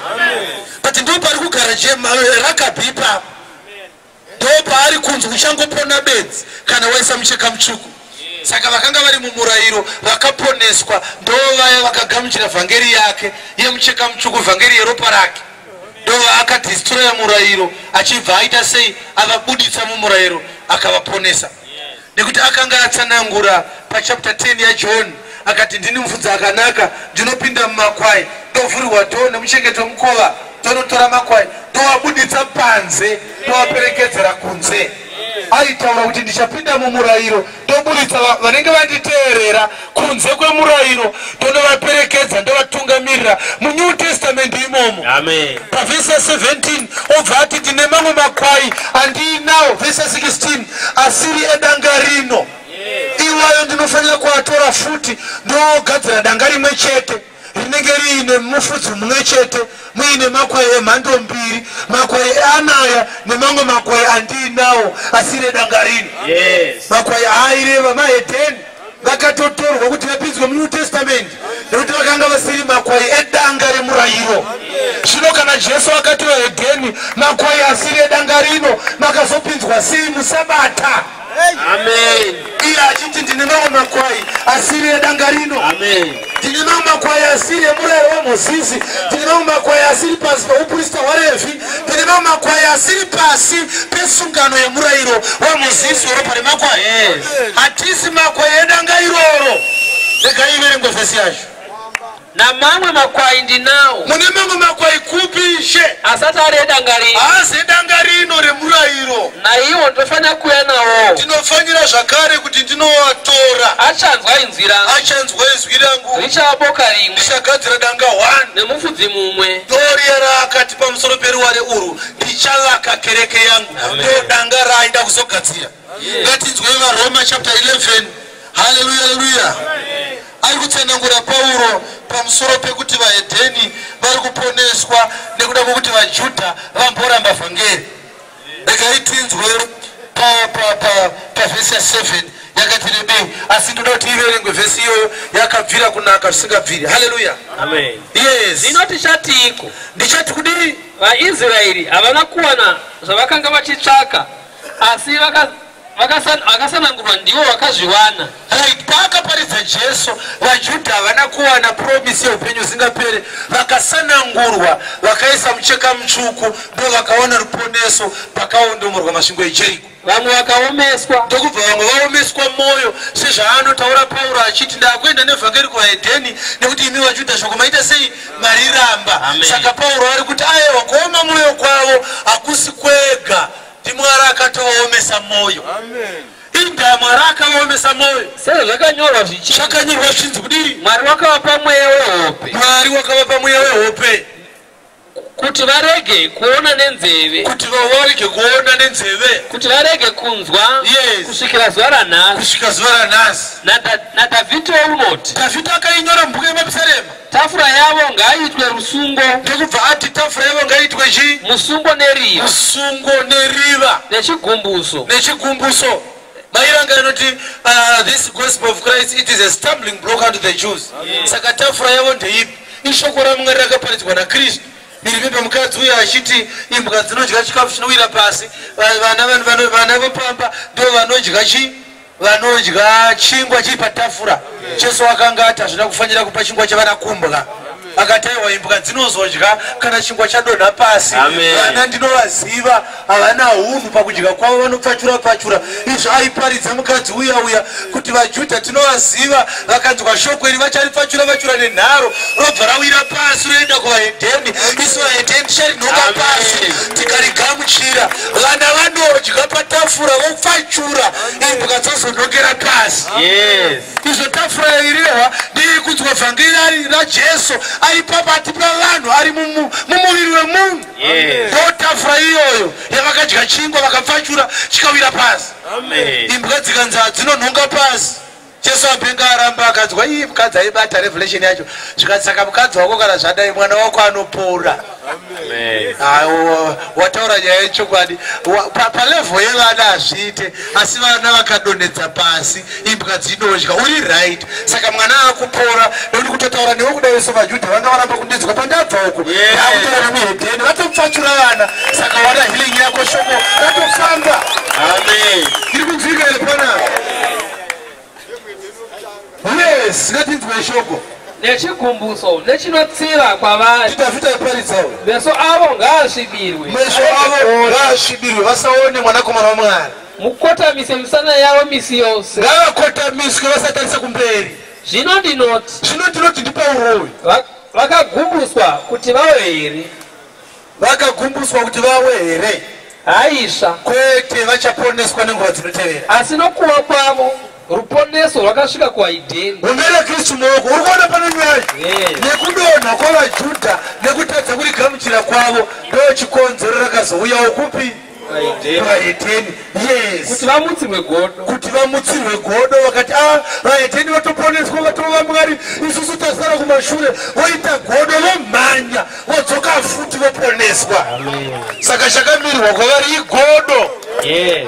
Yes, zvino kuva kwavo kwakafumisa nyika kuva kwavo ndokubva kwafumisa nyika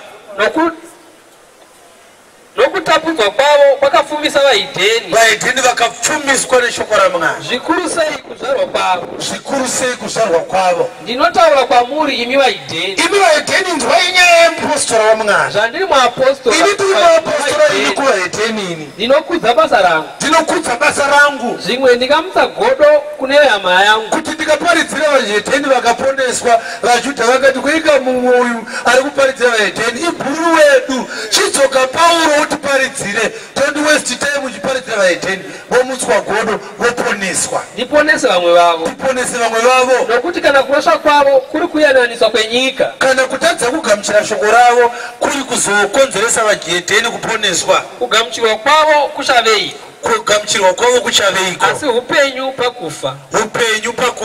Zvino kana chibereko chokutanga chiri chitsvene bundu rose rakadaro kana mudzi uri mutsvene matavi akadaro mabranches akaitawo futi matsvene. Zvino kana mamwe matavi akavhuniwa ndokubva mamwe mabranches akwachurwa aonekwa kunzi atadza kubereka zviri kudiwa mabranches ari kureva akakachurwa ndeapi ndo aya akati ndini muzambiringa baba vangu murimi davi rimwe nerimwe risingabereke baba vangu vanorikwachura asi rinobereka rinopurunwa rinyatsobereka. uya nhongo naPauro yaakutsanangura mamwe matavi haana kubereka akakwachurwa. iwe muorivhi wokubundo iwewe muHedheni uri muorivhi womudundo muorivhi wemusango ukabatanidzwa pakati pavo watorwa ukanzi pane rimwe branch ratakakwachura saka pane vacancy pamuorivhi wemumba ndobva waitwa unoitwa grafted pamuzambiringa wepamba ukaona account of bazi rakakwachurwa ukava nomugove pamwe chete nawo pamudzi napamafuta ona waakubereka tawakonektwa kumudzi unonzi Kristu yaabvutsanangura achiti ndiyo foundation yevhangeri. usazvikudza pamusoro pamatavi usazozvikudza pane vamwe mapazi weiwe muHedheni kana uchizvikudza ukazvikudza iwe hausi iwe unotakura mudzi hausiri wakatakura mudzi asi wakatotakurwa nemudzi asi mudzi ndiwo unokutakura iwe unotakurwa naKristu ndiye mudzi wako. zvino iwe uchati mazvita tikaenda nayo mberi tingatorasika ine imwe nyaya yakanakisa iri pamberi payo. saka maHedheni wild olives akatorwa musango akanoitwa grafted pamuorivhi wepamba. saka uri kuona pane nyaya yacho murayiro wakatobviswa mufunge ukatonzi nekuti hauna maturo.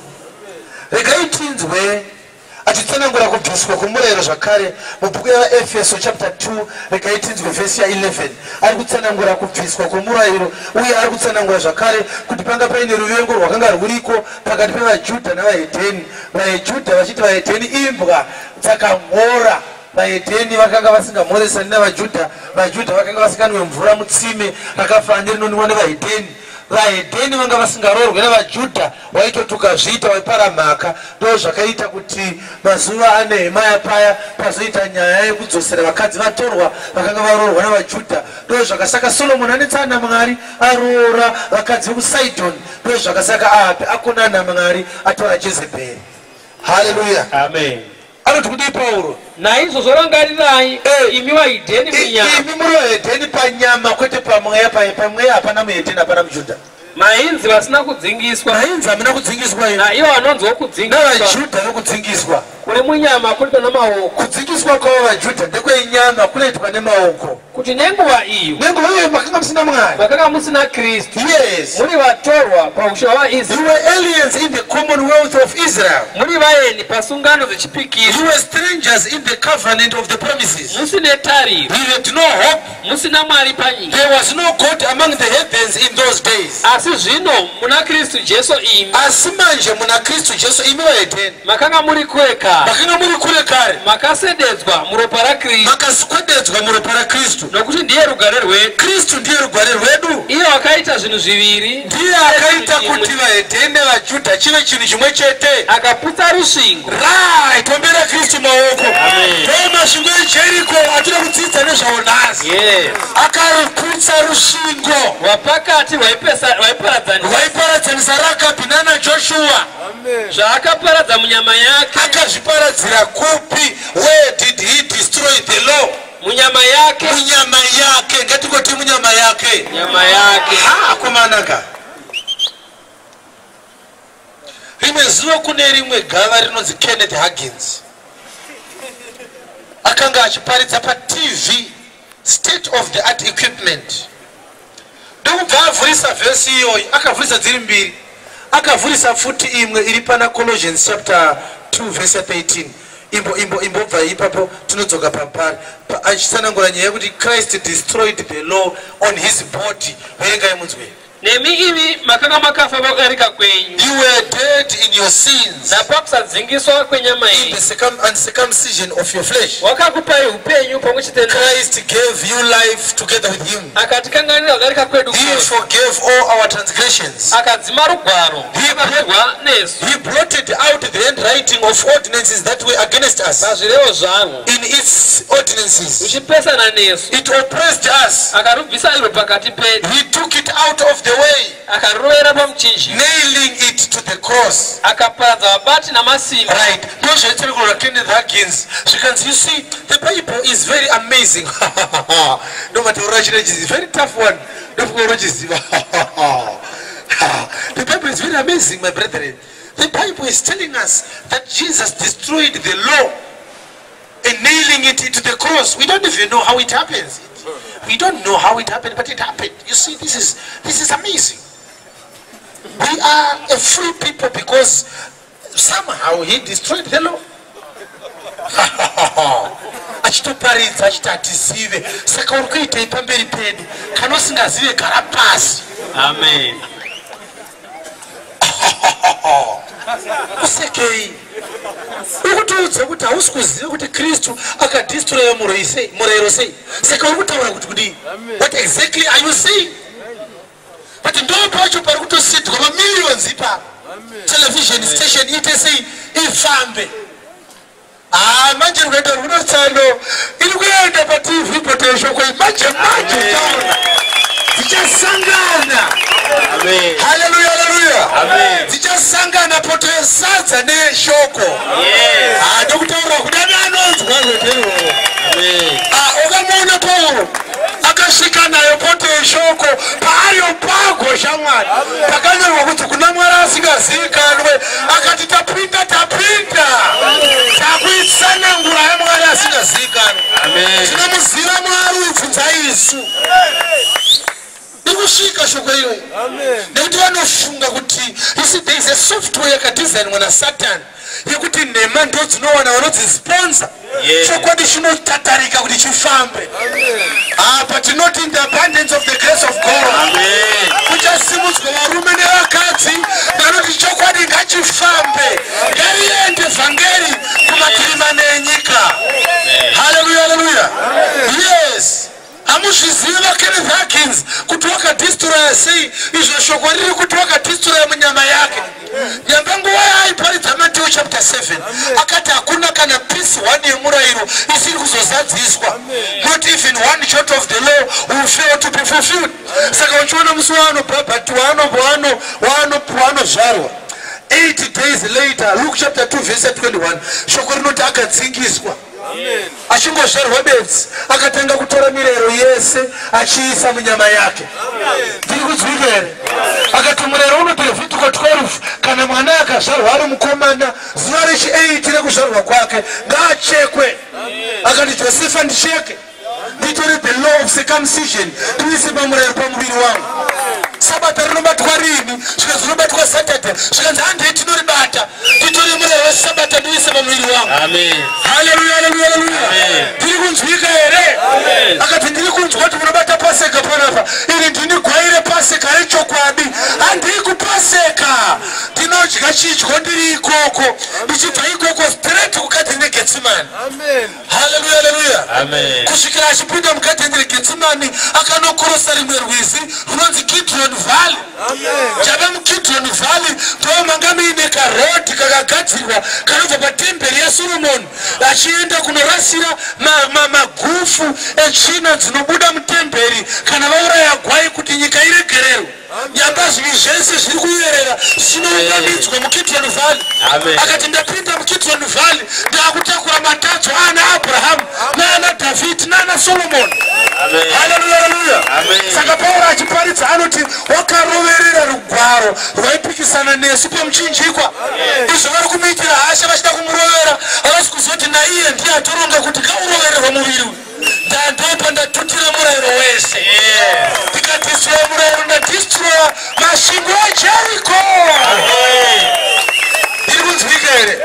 Saka wakatora murayiro yese akaiunganidza paari akati muturikei mukomana. Izvo havasi kuziva kuti ndiye anofanira kuponesa vanhu. Haleluya. Regai tidzwe shoko raMwari kuti rinoti kudii pamusoro pekuzadzisa kwake murayiro. Tichaenda kubhuku yaJohn chapter 18. Haleluya, haleluya. So tinzwisise kuti chokwadi akazadzisa mirayiro yese.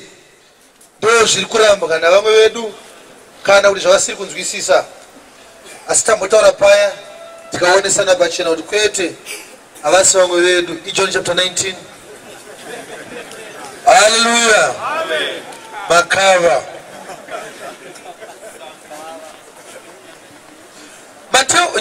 John chapter 19 verse 28. John chapter 19 verse 28. Shure kwaizvozvo Jesu akati achiziva kuti zvose zvapera. Jesu akati achiziva kuti zvese zvakanga zvapera, kuti rugwaro ruitike, kuti rugwaro rusadziswe. Akati ndine nyota. Akati ndine nyota. Pakanga pamire pahari izere nevhiniga. Pakanga paine imwe hari yakanga yakazara vhiniga. Zvino akaisa chipanje chizere nevhiniga. Ndovanyika sponge vhiniga vakaisa pachitanda chehisopu. Vakarwisa kumuromo wake. Vakarwisa kumuromo wake. Zvino Jesu akati agamuchira vhiniga akati. Agamuchira vhiniga akadanidzira achiti kudii? Zvapera. Zvapera. Akakota zvipi zvaiti zvapera. Waondomoka mudhuri wemurayiro. Haleluya. Amen. Patikati mbotsvagai kuti pari kunzi kuti rugwaro rusadziswe akati zvapera aona kuti zvese zvaitika akazoti iko zvinezvi manje pane nyaya yekuti mundipe chekunwa. Vanhu vakanga vatakura hari nevhiniga pamuchinjikwa Fero akauya nayo aidi. Tiri kunouraya munhu vhiniga unoidi amen just in case munhu kwakuya nezihari nevhiniga kuenda naro kumuchinjikwa. Izvo ndiye ari kuda kunwa vhiniga yake. Akazviziva kuti ndikavatindira vhiniga vanondipa mvura, saka akati ndipe mvura vakamupa vhiniga nyamba aida vhiniga. Ndikuti shoko rati akati ndine nyota kuti rugwaro ruzadziswe. Katinzwe kuti gwaro raida kuti rizadziswe nderwupi? 22:15 dzamapisarema. Rugwaro rwupi rwaida kuti ruzadziswe? Yes. Verengai tinzwe. Rugwaro rwupi rwaida kuti ruzadziswe? Iwe unoda kuramba. Mapisarema 22 verse 15. Paida kuzadziswa rugwaro nekunwa vhiniga. Zvakatonyorwa mufunge kuti anofanira kuti anwe vhiniga. munzwe. Simba rangu rakaoma sechaenga. Yes. Rurimi rwangu wakanamatira. Yes. Rurimi rwangu wakanamatira pashaya dzangu. Yes. Makandiisa paguruva rorufu. Yes. Nokuti imbwa dzakandikomberedza. Yes. Ndikuti imbwa idziva 10. Ungano yavanoita zvakaipa yakandipoteredza. Yes. Vakabvora maoko angu namakumbo angu. Yes. Ndingaverenga mapfupa angu ose. Yes. Vanonditarira nokundinanganidza. Yes. Vanogovana nguo dzangu pakati pavo. Vanokanda mijenya pamusoro pehanzu yangu. Ubere diva vaoko. Ukoti valevo zacho asiyana. Amen. Ati tuwo impoti tuwo iri wani mapisarema. Iyo kama mapisarema. 69:21. Zama mapisarema. Yes. Aida kutozadzisa gwaro. Achibva ati ndine nyota. Achiziva kuti vakandipa vinegar zvaringana. Yes. Vakandipa nduru zvive zvokudya zvangu. Vakandipa nduru kuti zvive zvokudya zvangu. Rechirungu rinoti they gave me vinegar for my drink. Icho kwadire munhu wamwari rakatinzwa vari panapa vana rechirungu irati vinegar. Yes. Yes. 21. Yes. They gave me also gall for my meat, and in my thirst they gave me vinegar to drink. Pakuita nyota kwangu vakandipa vinegar. Pakunzwa nyota kwangu vakandipa vinegar. Yes. Hallelujah. Amen. Right. Hanzi wakanga achida kuzadzisa gwaro ndokubva ati ndine nyota. Akati kana vandipa vinegar zvaringana. But indava aida kupiwa vinegar nda mukomana uyu waita zvinoshamisa. Wayaziva mavhesi hapana akabvunza kuti mukomana haana kuenda kuchikoro haana bhaibheri. Mavhesi akawana sei? Mukomana nyaya dzinoshamisa idzi. Vakandipa vinegar pakunzwa nyota kwangu. David wakakonyora ndofukanzi veka kwakati anorwara. Ndipe pen amai mwana. Mikari uri kubvika dziri pano tendera dzipe pen. Vakandipa vinegar pakunzwa nyota kwangu. Yatopera vhesi yacho. Ngaivhara. Nai murume wakapiwa vinegar nani? Siyana neni. Ameno. Ndikungonzwa mweya achiti ndinyore kudaro. Ndokubva yachengetwa ndobva yavharwa. Mwaka yakati ndindere kwazvigadzirwa vhiki dzati kwazvika dzausiriwe gara pasi. Kusvikira Kristu auya. Akati ndipei kuma vhesi iyoyo ndeyangu titairewa. Tini ndinopiwa vinegar pakunzwa nyota kwangu. But waidiri vinegar? Vinegar waidi? Exodus chapter 12. Ndopa nenyaya vinegar. Vanhu vanetswa naFaro. Vaitirwa matatya Faro aramba. Kwauya nhunzi Faro aramba. Kwauya mosquito Faro aramba. Kwauya mamota mvura yachinja kuita ropa. Kwaitwa nyoka dzabva mutsvimbo Faro aramba. Ndobva Mwari ati toiziva haiperi nyaya iyi kana tisina gwaire Passover. Yes. Tengere mavhesi 1 musvike mavhesi 8. Zvino Ishe wakataura naMozisi naAroni munyika yeIjipita akati. Akataura naMozisi naAroni munyika yeIjipita akati kudii Mwari? Uno unofanira kuva mwedzi wokutanga. Iye zvino izvi watava nawo wamwedzi wokutanga tatopinda musizini nyowani. Unofanira kuva mwedzi wokutanga wegore. Takutotanga gore nyowani. Tatova munew calendar. Kana pachigadzirwa covenant panotanga new calendar futi. Yes. Yes. Taurai kuungano yose yavaIsraeri muti.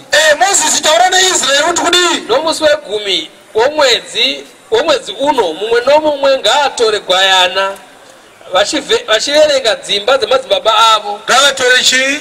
Gwayana. Nemusi wei? Wechiteni. Musi wechiteni uri kuzinda murayiro. Yes. Musi unopera murayiro panotorwa gwayana. Tozvikurehwa naMwari panapa. Musi uchaguma murayiro torai gwayana. Yes. Remember Johana achimuona achiuya akamunongedzera akati tarirai gwayana rinobvisa zvivi zvenyika. Nyamba musi waakadaro aitoataurira kuti yasvika nguva yekubuda mumaoko maSatani. Yasvika nguva yekubuda kumasvingo eJeriko. Takuda kupinda muNew Testament. Yes. muri imwe neimwe ive negwayana rayo. Ndokubva mwanzi muri neimwe neimwe ive negwayana rayo. Kana muri iri duku vasingagoni kupedza gwayana. Yes. Ivo navagere pedyo neimba yavo vatorera rimwe rinoringana vanhu. Kana gwayana rikakura zvekuti hamuri pedze idyai mese. Muringanise gwayana pakudya kwomumwe nomumwe. Yes. Gwayana renyu ngarirege kuva nechinhu chisakafanira. Mukudzwa madescriptions aKristu haafanira kunge aine chipomero. Mukono wegore rimwe muritore pamakwaya kana pambudzi. Yes. Zvino murichengete kusvikira pazuva re14 romwedzi. Mutore imo muchengete kusvikira zuva rechi14. Ipapo munomutora musi wechi10 ka mozomuuraya musi wechi14. Uona pane nyaya yacho? Yes. Ipapo ungano yose yavanhu vose vaIsraeri ngavariuraye madekwana. Ngariurayiwe rini? Madekwana. Akabatwa nguva ijesu usiku ndonguva yaakabatwa. Yes. Zvino ngavatore rimwe ropa raro. Yes. Variise pamagwatidziro maviri egoni. Yes. Pamuchinjwa kapo. Napachivhuvho. Yes. Chokumusoro. Yes. Padzimba dzavacharidyira. Chiverenga verse 8. Vadye nyama yaro usiku. Ngavadye nyama yaro usiku wese. Yakagochwa pamoto. Ngaigochwe pamoto. Nechingwa chisina kuviriswa. Ngaidyiwe nechingwa chisina mbiriso. Vaidye nemiriwo inovava. Ngavadye gwayana nemiriwo inovava. Ndo maprescriptions emadyiro anoitwa gwayana. Kana raakudyiwa gwayana panodiwa mabitter herbs. Saka Jesu ndiye gwayana rechibayiro. Ndokubva ati gwayana mariwana chamashaya mashizha anovava. Ndipei vhiniga kuno. Tizadzise process yekubuda muEgypt. Amen. Hallelujah, hallelujah. Amen. Saka aizviziva kuti vanhu ava bude munyika yaFaro negwayana bedzi. Panoda futi mabitter herbs. Yes.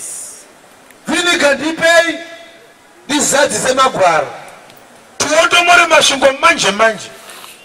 Tikangorova gwayana nemashizha anovava tinobuda manje manje. Miremoni. Achipedza izvozvo akabva ati it is finished. Amen. Ndobva afa. Muchipinda zvenyu muKenani. Muchipinda zvenyu munyika ichipikirwa. Muchipinda muNew Testament. Amen. Kati zviratidzoka izvi zvekuti tinobuda mumurayiro sei.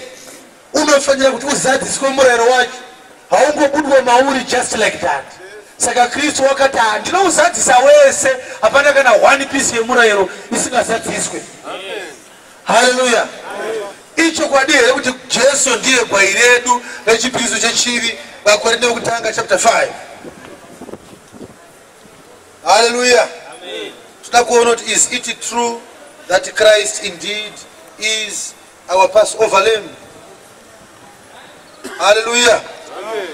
Right. Regai tinzwe pa verse 7. 1 Corinthians 5:7. Bvisai mbiriso yekare. Bvisai mbiriso yekare. Kuti muye bundu idzva. Sezva musina kuviriswa. Yes. Nokuti paseka yedu. Paseka yedu. Yatakabayirwa. Yatakabayirwa. Ndi Kristu. Ndi Kristu. Saka Christ is our Passover lamb. Amen. Saka hatichaenda kune imwe paseka. Amen. Takatoitirwa paseka pamuchinjwa zvikatopera. Amen. Jesus Christ is our Passover lamb. Amen. Mukatenda kupaseka matotanga chitenjero chinyowani. Amen. Vakuda kuvaka masvingo eJeriko futi. Amen. Iwe wakaotomorwa. Hallelujah. Saka uri kuona here kuti masvingo eJeriko achida kuondomorwa pane munhu akabatsirwa. Rakabi ndiwo akanzi tinoondomora hedu asi iwe uchapona. Vamwe vese vachafa asi kana vava kufa iwe uchaponeswa nemucheka mutsvuku waunofanira kuti uise pamasvingo kuti tigozoziva kuti apa ndipo pane mudikani wakatiitira zvakanaka. Amen. Ndokubva varume vauya vachibva vanzi wandai pamusoro pemba. Ndobva vawanda. Ndobva vanzi endai munovawana manje manje. Izvo vari kunyepa kusvikira nguva iya yatinoona Rakabi achikwira pamusoro pembawo kukwira kune varume vaya. Yamba kukwira kwakaita Rakabi pamusoro pemba kukwira kwakaita vanhu vakanga vari vaIsraeri kuti vapinde muNew Testament vanonzwisisa zveshoko raKristu renyasha nerekutenda. tobva rakabhati imboendai munonohwanda makomo for 3 days munozobuda imomo after 3 days nekuti mukaita mazuva mukangoenda straight vanokutera ivakakubatai igozopfuurai mberi nerwendo kudzokera kwamabva kana vanokuteverai vadzokera kwavakanga vachibva imbonohwandai muite 3 days and 3 nights muri kumwoyo wenyika kusvika vangu vachikuteerai vadzokera kwavakanga vari muzopfuurira mberi nerwendo modzokera kumusha kwenyu hamungaende kudenga straight kubva pana pamasvingo ejeriko imbonohwandai 3 days and 3 nights tobva varume vaudzwa instruction nemukadzi ari kudzinzenza vakatonopinda mugomo vakawanda 3 days varimo kudzokera kumba kwenyu hatikukurambidzai hatikurambidzai kudzokera kumba kuti mboitai mazuva matatu makawanda kusvikira vanga vachikuteverai vadzokera zvekuti vanga vachitevera vakatodzokera they were fed up ngatitarisei israel ichibuda muijipita vakadzokera here vaitevera vaisraeri hatiti vakafira vese muredisi but all the same mozisi akanga aparidza achiti kudi vaijipita vamunoona ava hamuchavaona zvachose same language kutaurwa nani narakabi mukangonohwanda mugomo bedzi hamuchavaona zvachose vanobva vodzokera kwavanga vanhu zvichitoreva kuti vakanga vachititevera kuti vatipinze mudziva romoto vakatoneta kutitevera the moment jesu yaakaita 3 days and 3 nights ari muguva musi waakabuda vaititevera vakabva vashayiwa simba rekuti vatibate kuti vatitevere akatikundira ndi jesu ekumuka kubva kuvakafa kwaakaita resurrection yake igarantii yekuti vaititevera pasisina simba yekuti vatibate hausi kuinzwa nyaya that nevanhu vakanzi moda kuvaka outa yekupwanya generational case kune mwedzinza iri kukuteverai izvo vari kunzwa language yarakam mukangoita 3 days musipo vanodzokera vangu vachikuteverai havachakubatai havachakuonai ukanzwa vaakutaura izvozvo zvokuti pane vari kukutevera vedzinza vabvunze kuti asi haana kunohwanda here 3 days and 3 nights isi takanzi akahwanda havachatitevera kai hama ndikudzokere pana iverengei vhesi yacho yarakapi katiinzwe ichiverengwa rakapi akataura mazwa akanaka kana mukangonohwanda bedzi mugomo 3 days havachakutevera yes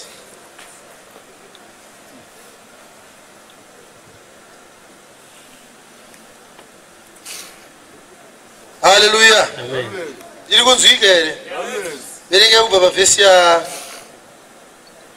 7 varume vakavateerera nenzira inoenda jorodhani kusvikira kumazambuko zvino vakavateerera vakati vabuda suo rikazarirwa zvino vachigere kuvata rakabvi ndokukwira kwaari pavari pamusoro pedenga akati kuvarume ndinoziva kuti ishe vakakupai nyika chinokutyai kwazvo vanhu vose vagere munyika vavhunduka pamberi penyu nokuti akanzwa kuti ishe vakapwisa mvura egungwa dzvuku pamberi penyu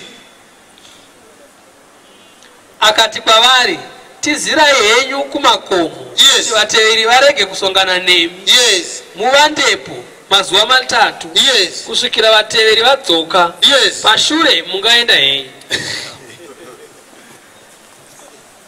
mukahwanda for 3 days vateveri vanodzoka kana vadzoka vateveri muchienda henyu zvoreva kuti every strategy yanga iina Satan yekuti kunda kuti tirege kuwana mufaro muna Mwari nekuda kwokumuka kwake kubva kuvakafa. He cannot catch up with us.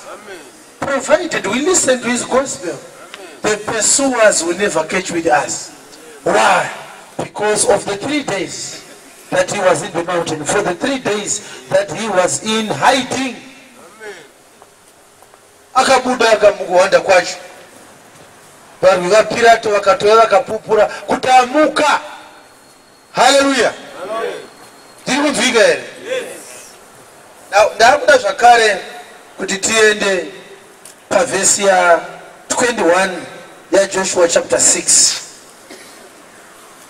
Chibvumirano chaitwa varume vaburutswa nepahwindo rarakabi ndokubva vatoenda kwavakanga vachienda vakaburutswa netambo kubva pamadziro emba vakabuda vakaenda vakasiya vati nepaburi irori ndopatichakuponesawo napo kana tikangoona bedzi paine mucheka zvichireva kuti pamasvingo ejeriko gedhi ravharwa vateveri vaenda varume vakawanda pakanga paine buri rakagonekwa naRakabi kuburutsa varume ava naro buri iri tinoriona zvakare mungarava nowo achivakiswa ngarava akanzi uite buri parutivi rwengarava kuti mweya wakanaka upinde mungarava buri iri rinotsanangura chii ndando buri rakaponesa varume ava vakanga vakutsvagwa navambo vejeriko kuti vadestroy ndo racho ranzi tokuburutsa inei papapa iyo vakati tikanotaburukawo nepaburi iri ndopauchapona futi napo tikangoona bedzi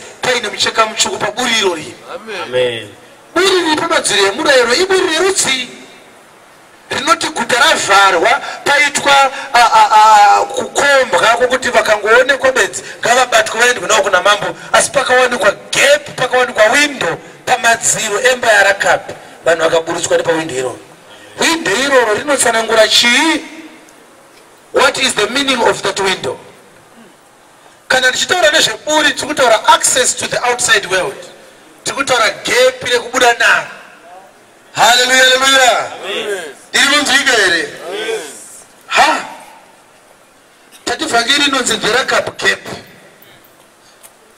buri iri ndo rakanzi ukaisa mucheka mutsvuku ipapo ndopatichangoona napo kuti uri mupenyu vese veukama hwako vavakumbirira kuti vararame ngavauyewo vagare mumba mako vakanga vari mumba mako tichapinda toburitsa vese vari mumba mako nguva yatichasvika ipapo tikaona vamwe vasiri mumba hatisisinei navo ropa ravo riri pamusoro pavo nyamba nguva iri kuuya varume ava kuzoburitsa vanhu inguva iri kutoya kuzoparidzwa shoko raMwari vanhu vachaburitswa mumba maRakabi vachaburitswa mumurayiro vachiendeswa kunyasha ndokunge vazowanikwa vari mumba maRakabi ari kurepresenta vanhu vawana shoko raparidzwa naKristu in those 3 years vakarikamuchira but buri racho rinotsanangura chii haleluya amen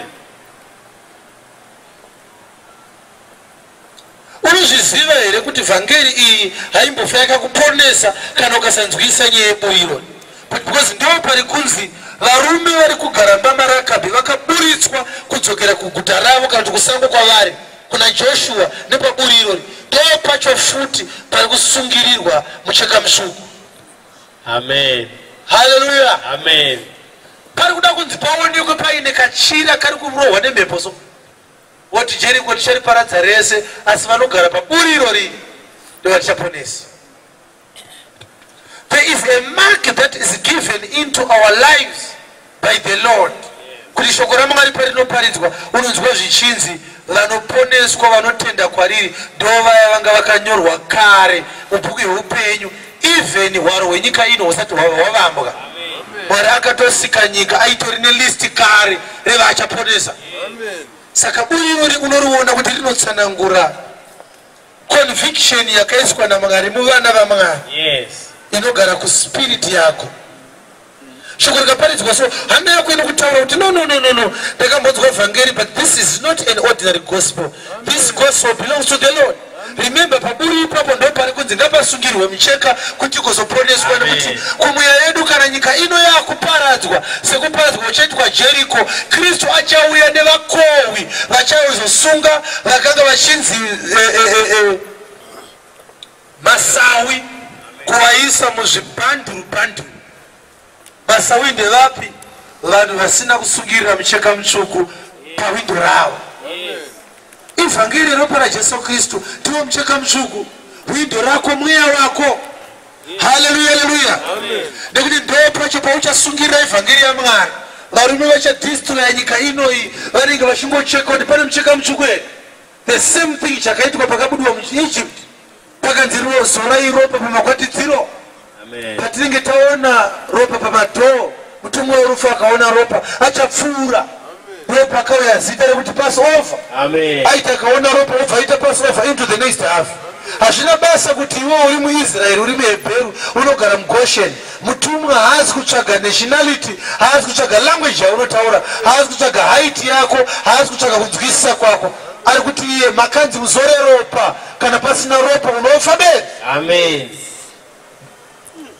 So nemukadzi wamufundisi akasatora shoko raMwari achaenda kudzora moto. Nekuti mutumwa paari kuuya haasi kutsvaga kuti maive mukadzi wani. Ari kuteera isaini yeropa rakazorwa pamakwatidziro emadho. Nyamba ropa ratava kuzora hatichazora pamakwatidziro edho riri physical. Taakutora vhangeri yeKristu toiisa kumweya wedu, taisa mucheka mutsvuku pawindo, tazora ropa padho. Amen. Vakomana vakabuda vachiti right akomana taakwenda. Rakabi tine instruction imwe chete. Ukangoisa jira padho ipapa pawindo apa, tikangoona mucheka mutsvuku tinokuponesa. Uye Mwari anotiranga tikakuregedza. Tinoona zvakare Jakobho achiudza Labhani atezvara vake kuti ndichatora dzine makwamba makwamba. Ukaona paboka rangu paine dzisina makwamba makwamba, paine dzisina makwamba makwamba, ndienda kubirana. Amen. Ari kungoda dzine ropa revhangeri yaMwari bedzi. Yes. Ndiro achaponesa vanhu naro. Hallelujah. Zvekuti uchiona vanhu vachirwisa vhangeri yaKristu kudai so, vari kuziva kuti kana munhu awana vhangeri ropa raJesu Kristu haachatoreka, haachatsaudzisa, haasisiri munhu wekuti unomunyepera akatenda nhema. Once you are sealed for eternal life, you are sealed for eternal life. Zvekuti vhangeri yaSatani iko zvino izvi haisisiri yekuderedza vanhu kuna Satani, yave kutoti vanhu vatadziswe kuenda kuna Mwari. They will try by all means to give you my programs ekuti usambofa wakasvika panoparidzwa vhangeri yaKristu. Amen.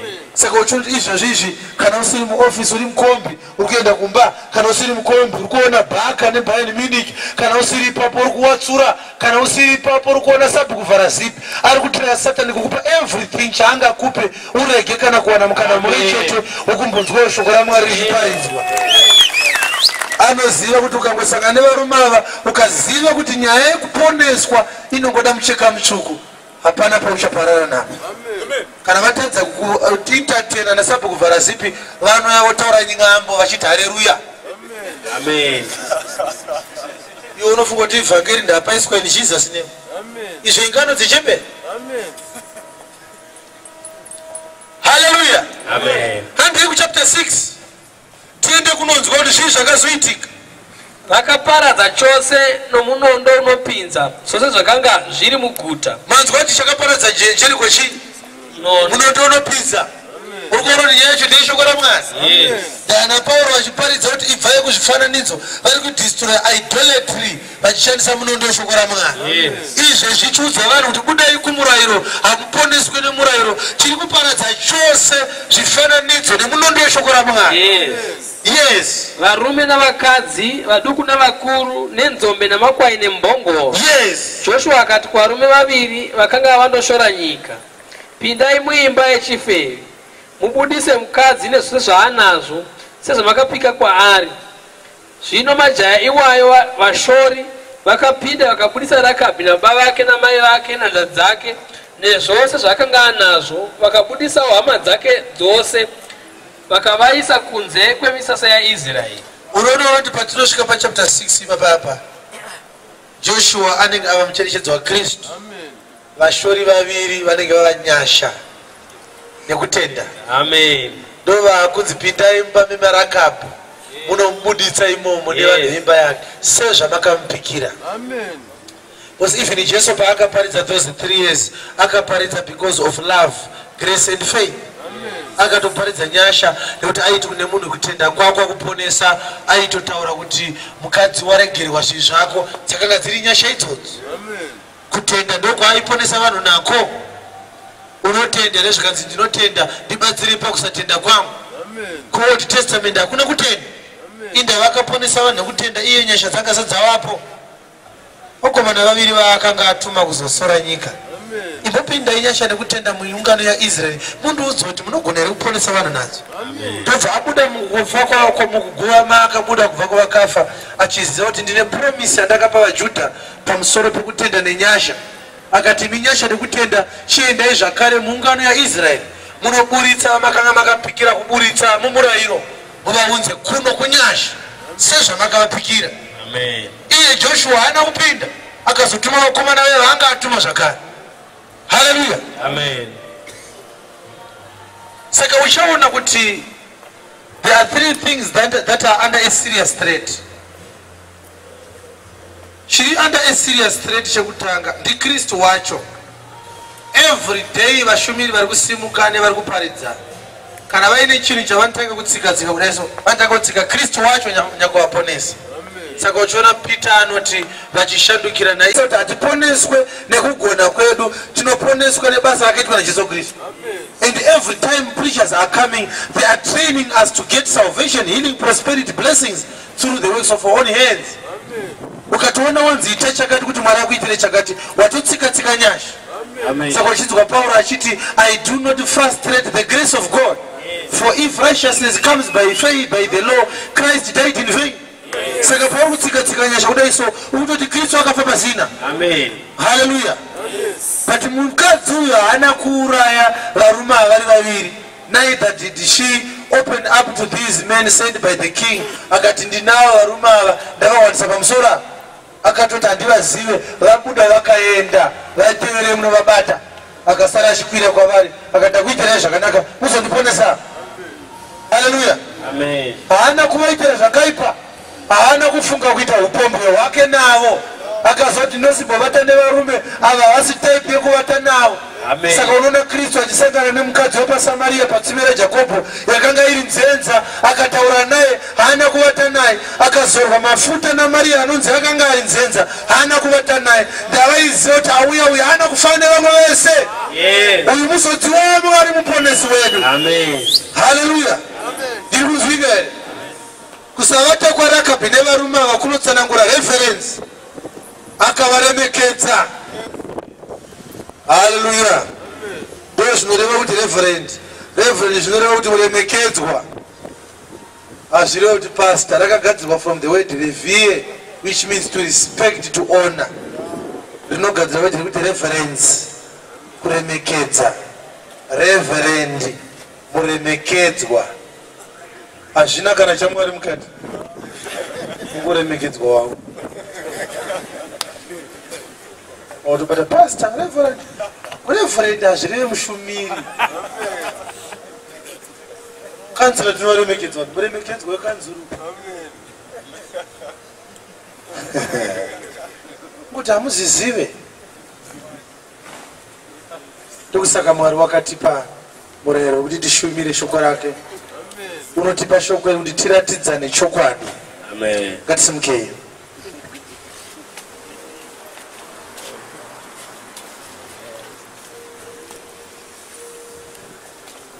Ukanga uchiparidza nhema ukanzwa munhu achiparidza chokwadi iwe usina chokwadi chacho, siyana nekumurwisa.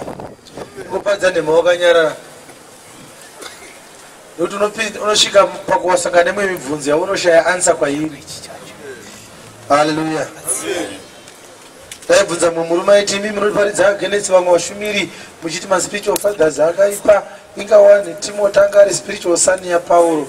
Ndobva ndamutsanangura ndikati haumuzivi magwaro baba. Vese chamutaura hamuna kuiverenga mega, makaiverengeswa. Yakangobvarwa ikavharwa. Vatoisiya. Takubudzire pachena. Haazvikwanisi. Saka ndakazomuti saka uri spiritual son wani? Ndobva ati handiwa makandiwa. Ngati saka zvauri spiritual son wamakandiwa, makandiwa akafa unenge wa a spiritual orphan.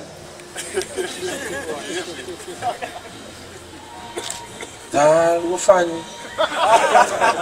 Kana baba wafa munhu anitachi. Saka ndikuwa kudasara pavana.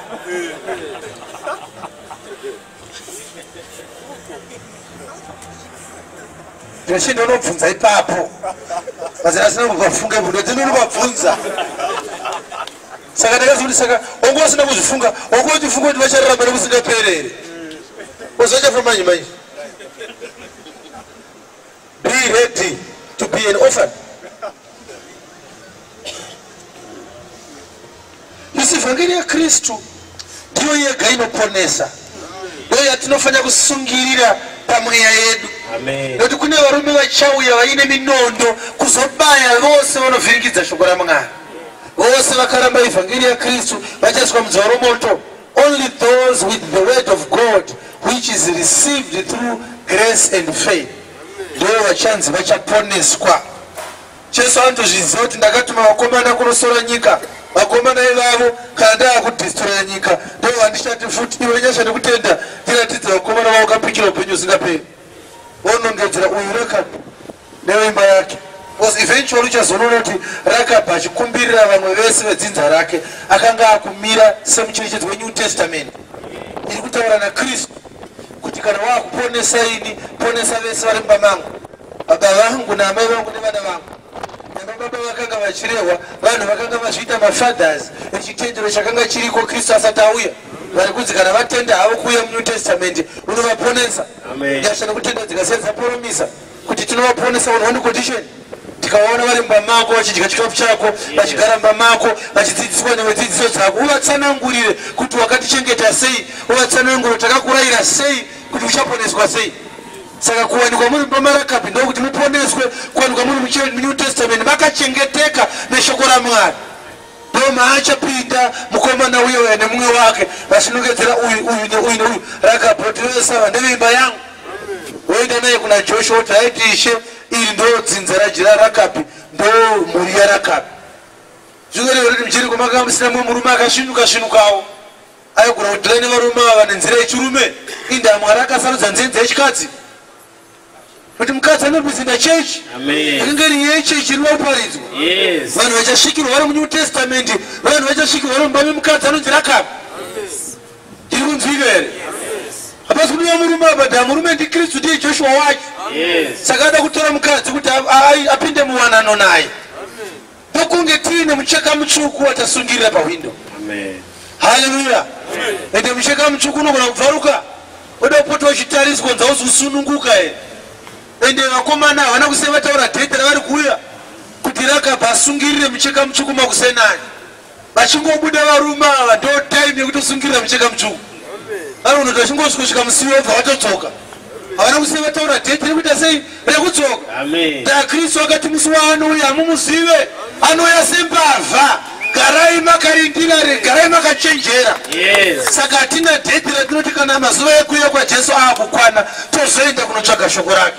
Tinoritsvaga every day nekuti even asati auya unofa asati auya. Ndachichatoitika kufa kwako ndokuchatanga, iye uzouya hake later. Kristu haasi kumbodzoka paine mumwe wedu mupenyu panapa. Takambotsanangura zviredzo zvacho. Akati vhangeri ichatangira panze kumarudzi wose, yeushe kuguma kuzotevera. Saka yeushe iri kutotanga kutoparidzwa asi tasvika kumarudzi wose. Saka ndichitaura kuti Zaija yakatadza kuparidza. Dai akaparidza vhangeri yeushe dai kuguma kwakauya. Dai Zaija ane maassembly kwese kwese. Ishe akati vhangeri yeushe ikasvika kumarudzi wose, kuguma kunobva kwasvika. Vakaparidza baba kuti kuguma hakuna kuuya. Chikonzero choti vhangeri yavakaparidza haisi yeushe. Dai iri yeushe dai akauya.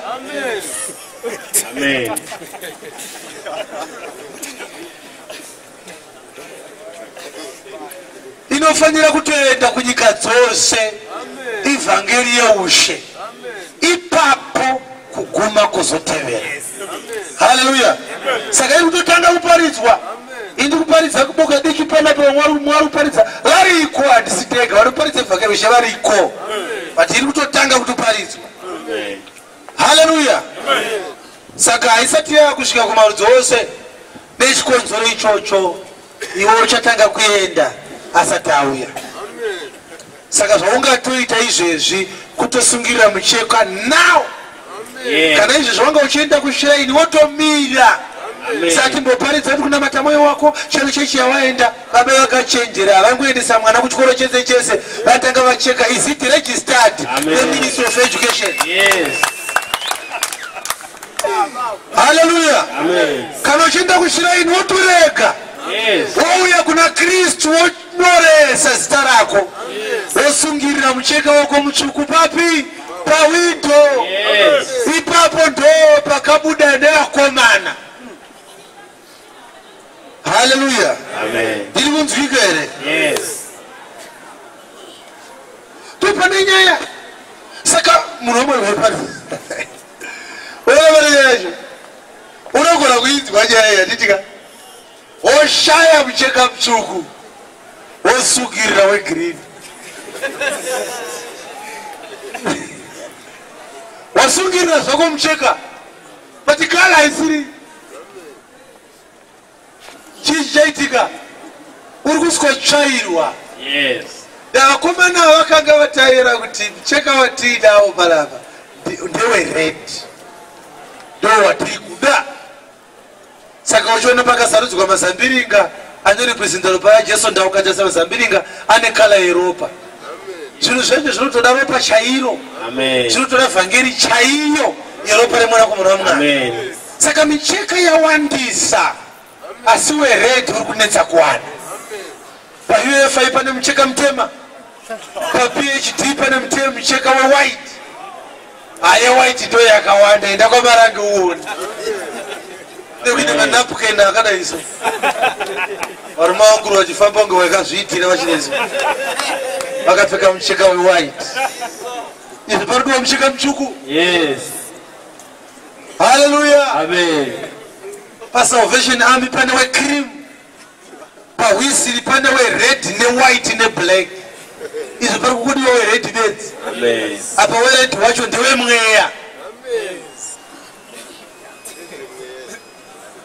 tundamaseti pako mucheka munawo ndewerutsi saka unototaya kana iri nyaya mucheka irete notorezi mucheka 10 meters riripo pawindo rako hausiriwo uri kudiwa unenge wangwara-ngwara haleluya saka ndo level yatava nayo avana havachada kungonzwi iye kuchechi munhu wese ane chechi yake munhu haachada kunzwi yaunzwe shoko kwese kuri kungoparidzwa problem yedu yayekala manje yemucheka wacho vhangeri munaro bhatirani vhangeri munaro bhatirani vhangeri munaro bhatire rudzii munhu wamwari munayo bhati munhu wamwari upi haleluya munhu wese ane mucheka wake ari kumhanya nawo bhati kala haisiriyo imwe yacho haisi red imeruni yakada kuita red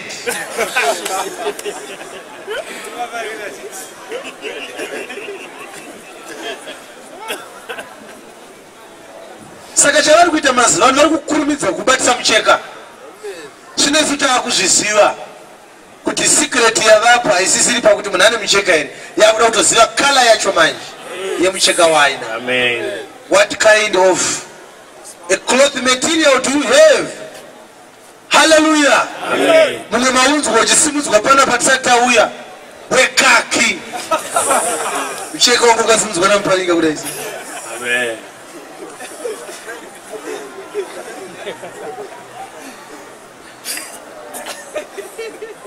apa unosungirwa pawindo futi wakasungirwa panzeve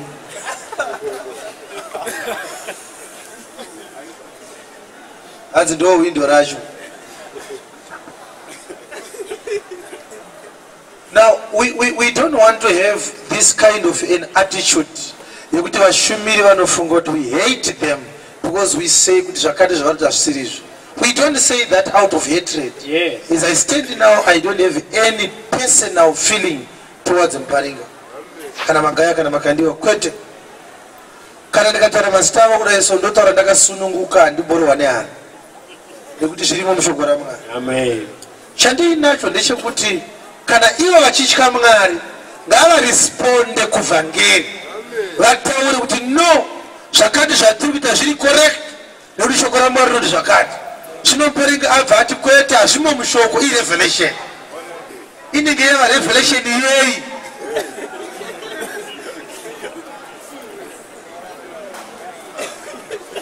Ukona panyayo?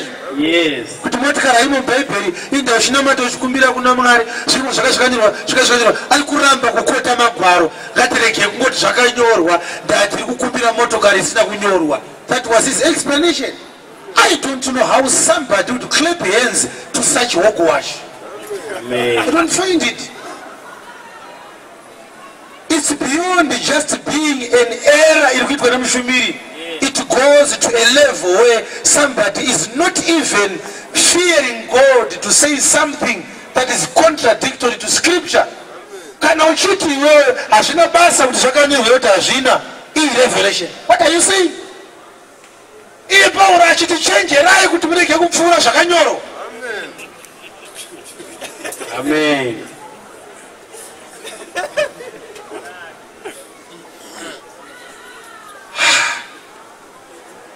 Adikani. Wadi Paulo aiparidza achikota zvakanyorwa kwadi kumubvunza. Chikafu chawakapiwa nevari paMacedonia chakanyorwa pavhesani. Usati wabvunza inini? Amen. Zvinhu zvaari kuti vanhu paFiripi makanditumira nepaFortitas zvakasvika ndakaguta handine chandinoshaiwa. Madii kumubvunza kuti zvakanyorwa pavhesani. Can that be an argument yekusapota nhema iyoyo? Could somebody really say Paulo akanyora tsamba kuvaRoma, akanyora Roman Catholic Church? Akutombererwa kunzi ataura mpari. Bhuku yavaRoma yakanyorwa Roman Catholic Church. Akutonzi mushumiri waMwari munhu akadaro.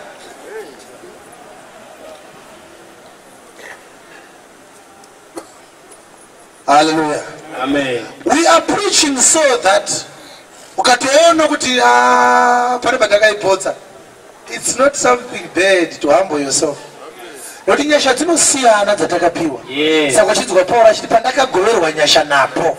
Peter chaye akaadmita akatisa Paulo hama yedu zvaanoreva mumwadi dzake zhinji madziri mune zvimwe zvikukutu kunzwisa. Peter muapostoli akaadmita rimwe zuva kuti Paulo ane nyasha dzaakapiwa dzekushumira dzandisina. Amen. Ndaakasvikirwa Peter achidya nevahedheni akapukuta muromo akatukwa naPaulo. Haana kana kumbodaira. Peter ongozvidya mazondo nevahedheni kuti adasikadya kuti Peter. Ndati kuti kupita wakuramba kuti atichidya tesa. Kuti iye atichidya yayo. But irambidza vahedheni kuti vanoponeswa asina kudzingiswa vakudya navo sei. Kudya nevahedheni mazondo zvinobvumidzwa nemurayiro. Zvibvumidzwa zvazvo asi saka siyana nazvo kuda kupedza murayiro. Akatoona kuti Mwari akapa Paulo a good understanding yekuti nyasha dzinodhila sei nevahedheni. Inini saPeter handizvizive. Dongo yacho yekutodzidza iyoyo. Wotogadzirisa. Unoona uri ndiri kurasika chokwadi ndikuonewo togara pasi toonesana. Ufira magwaro. Hakuna kulala usiku hwese uchibereka magwaro kuti uye uzovhika panapa. Pesira kurwadziwa maoko nekuvhika. Zvino isu hatina shungu isu. I don't have any bad blood against anybody. I love everybody. Ndikasana magaya zvino makadiba bemagaya handizotiwo prophet zvangu. Satimuone semprofesi semunhu akatsikwa naMwari kuti makadiba baba. Yes. Ayo wanotora baba pavanhu. Zvandakaita ini ndokunoti baba makadii. Hazvina mweya mukati izvozvo. Makadii mama. Zvinotenderwa izvozvo. Hazvisi spiritual. Munhu wechirume ndinogona kuti muti baba. John chayake kuti I write unto you fathers. Waisareva ma-spiritual fathers. Waireva baba pakuve a male person. There's nothing wrong with that. Hallelujah. Amen. Handimbomti baba wangu pamwe ante baba wangu pakuti asi. Toberekwa nemuna asitasorwa pazva. Nomti makadi baba magaya makadi amai magaya. Tototaura tese makadi. Akazokutaka nyaya dzevhangeri kuti uko kuofisi kwangu. Sane nazvo izvo. Chatingatotaura ndezvekutendeuka kwenyu muchigamuchira Jesu. Hapana zvimwe zvamungataura. Because sevanhu vakasikwa naMwari, we have to learn to have some time yekuti hatingalengane, hatingaite animosity yekuti kune boka rinonzi nderaChiwenga, rimwe nderemakandiwa, rimwe nderaMuparinga. There is no need for that. Tinoita boka tari wanepi vanhu ndevaMwari. Kasi kana tosvika pavhangeri toti twasa nevhangeri. Tichiyame naro. Yes. Go to the scriptures and find out kuti zviri kunzi zviri wrong. Zviri kunzi kudii neshoko raMwari. Ende shoko rachona kuti ugone kuona zvariri kutaura unge uine mweya waMwari futi. Pamavhesi acho akaiswa musango. Unogona kudzura rimwe rikakutsipa rikakuuraya.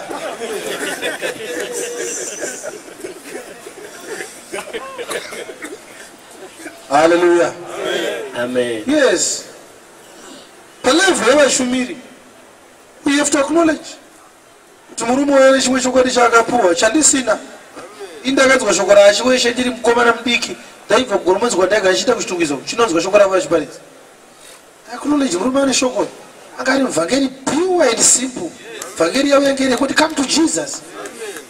Akaparidza magakana vababa vebedzi unonyatsoroti ya vanhu vari kunzwuya kuna Jesu. Hatina kana one day ratinoona achiweshe vachizotipa disiki ravo vapedza kuparidza receive your money, receive your car. Amen. Amen. Matimona anodzingwa tinoadzika every day. Hatitombozvinyore pasi, hachisi chinhu chinoshamisa. Varwere vanonamatirwa vachipora, hachisi chinhu chinoshamisa. Ndahachitwe nesu chinoitwa naMwari achizviitira umambo hwake. Amen. Hachisi chinhu chaungafamba uchiprove kuti ndiri munhu waMwari ndakanamatira ndinga akapora. Miracles don't happen to prove a man of God. Yes. Miracles happen to certify the word of God. Amen. Hallelujah. Yes. This is the gospel of Christ. Saka uchaona kuti response ichiuya ngaiuye iri yeshoko raMwari. Kana ukati zvakati zvamaparidza asi zvechokwadi ndinofunga kuti asi zvechokwadi otogara pasi. Kaida kubvunza zvamunofunga toya kumba kwenyu. Zveshoko hazvidi pfungwa dzako. Yes. Zvine magwaro uye zvine standard practice ye 70 years dzakarekodwa mubhaibheri chechi chirarama. Amen. Ine vanhu vaiparidza vachitorarama vachitodya vasingatorei chegumi. Ine vashumiri vasina kumbobvira vakazviti ini Pauro muzodzi waMwari. Vachiti ini Pauro musungwa waJesu Kristu. Ini Pauro muranda waJesu Kristu. Ini Pauro muapostoli waJesu Kristu. Not even a single scripture do we find Peter achiti ndiri muzodziwa. Akatotinyorera kuti muzodziwa ndiJesu Kristu. Amen. Kana wati ndiwe muzodziwa chiburitso magwaro. Watiratidza vakambozviitawo mu70 years idzodzo. Ndazvanzi foundation haibatwe. Yes. Anoona saka it's as simple as that. Gospel rakanaka usingabviri dha rine structure yakatoitwa kare inotoonekwa inoteedzerwa. Kana mukareba kupfuura ini kana mukafuta kupfuura ini kana mukaita mari mukagara kubhuruku ini ndikagara kwachigubhu hazvimbofa zvakakuitai vashumiri vechokwadi. Kana mukabuda mumagwaro Mwari anokukondemai neshoko rake. Amen. Uchamuona mangwana ndikari pano ndingachirisponda kune zvakachitaura nhasi asi ndiri pano futi akangotanga ndoti vhura gwaro buditsa magwaro akabuditsa akataura namba kuti kwete gwaro hareve zvozvo ini ndozviziva magwaro ndoaziva sadaro haidaro vhesi kuimanipulate. Yes, I've invited so many people to a discussion. Even pana takambozvita yatigare pasi tikubuditsana magwaro tikamboita vanhu vakatadza kunzwa vanhu vachiti kuna zvakadaro chimbonyararawo kusvika tati angaichipera zvayo discussion yacho. Inoita discussion sei muchingotaura bedzi imboteererai koti chaimo unotaurawo wonyararawo vamwe votaura chikoro chaicho chekutodzidziswawo kunyarara. Kana ukaita kuform 4 ukabuda nemahiu asi unobuda wakapasa kuteerera ticha achitaura wakanyara. Yes. It's important. Svinokati haudi kuteerera iwe chikakavara pesira wabatwa nemhosva. Zvanga zvifanira kusunungura zvataurwa iwe uchingotaura hauna kuzvinzwa. Saka muri kuti vanhu vari kuenda kuUFI vaite sei? Vabude. UFI ngavabude vatsvage Kristu. They are not always about it. Unoramba uri pashira ino unopenga here. Izvezvi kana ungochienda kwamuparinga wotobuda. Amen. Then you come to Jesus. Yes. Kana chiti come to Jesus handikuti uya kuJRM if one of your options. Yes. Tsvaga chii chinoparidza Kristu wechokwadi. Amen. Dziriko. Variko vanhu vakatumwa kuparidza chokwadi vashoma zvavo asi variko. Hapana nguva inombonzi chokwadi chavharwa hazviite. Eventually good will triumph over evil. Hallelujah. Timbotinzwa shoko rechokwadi woenda kushira ino zvinoita izvozvo. Warapwa malaria womupita futi musango maoko ari kuona muzikita imomo. Worumwa futi wodzoka futi worapwa futi. Unanesa kuti shamwari chimboenda unoratsorumwa kana wakuda kuporeswa wozvinatso. Wakadzokera futi kwawakarumwa kwa. Azviite. Hallelujah. Amen. Kwaanenge achienda kuFM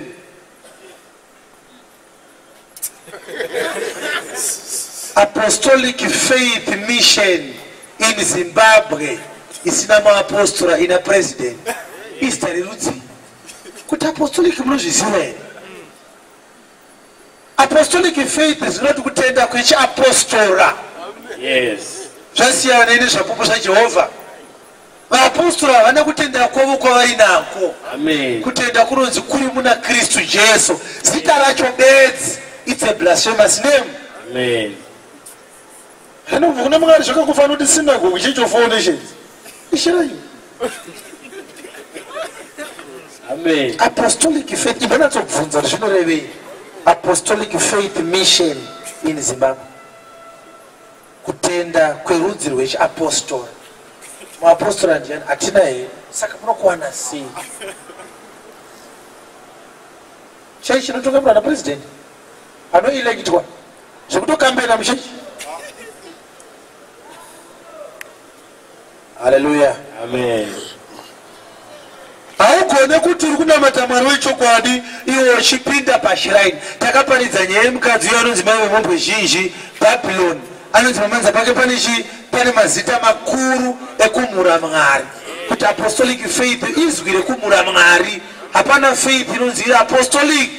Zvakafanana nezvimastika zvatiri kuona pamotikari dzavanoenda kuhimu dzakanyorwa kunzi apostolic life. Pamwe wakaiona, pana akaiona stika revanoenda kuHartfield International Ministries.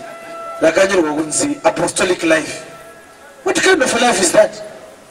Kwane upenyu hwechiapostolic. Ndiwe rudzivo. What kind of life is that? Tisati tambotsvaga zvakawanda zvakanyorwa bedzi pastika izvozvo mazwi ekumhura Mwari. Amen. I am determined to prosper by my prophets. Istika rekuUFI. Not by Jesus, Iowa, the prophets. Tichabvunza kuti kunoparidzwa here. Mukurangarira here kuti Mwari vakati Eri ndichakuurayawo futi nekuda kwokuti watadza kutsiura vana vako. Kana baba vakapenga nevana vanotanga kupenga futi vachidefenda baba wavo.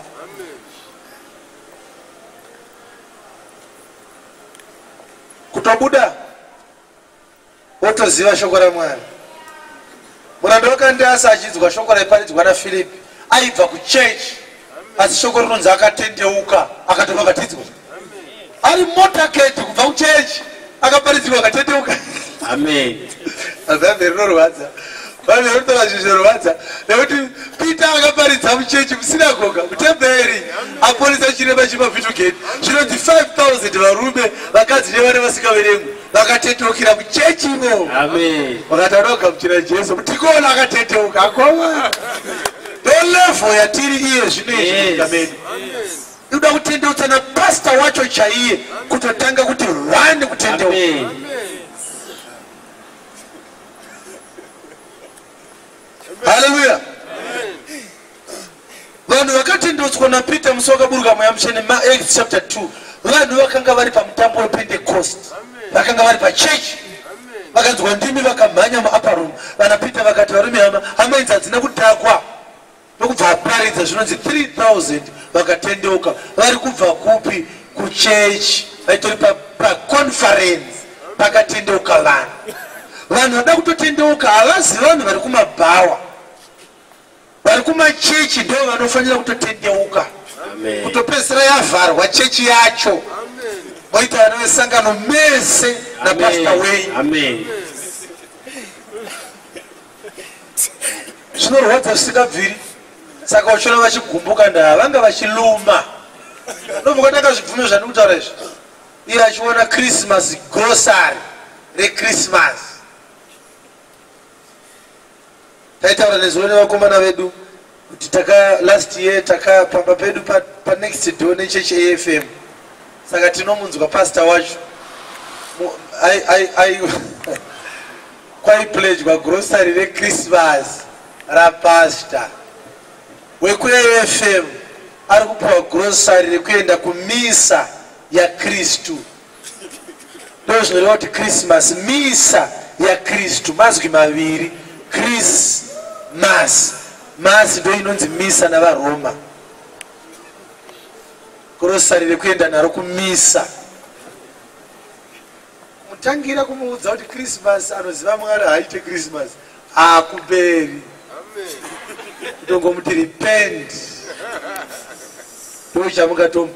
Apano famba nediscovery 4 yaakatekerwa nechechi. He's a shrine man. Amen. He's ready to die ari pashrine.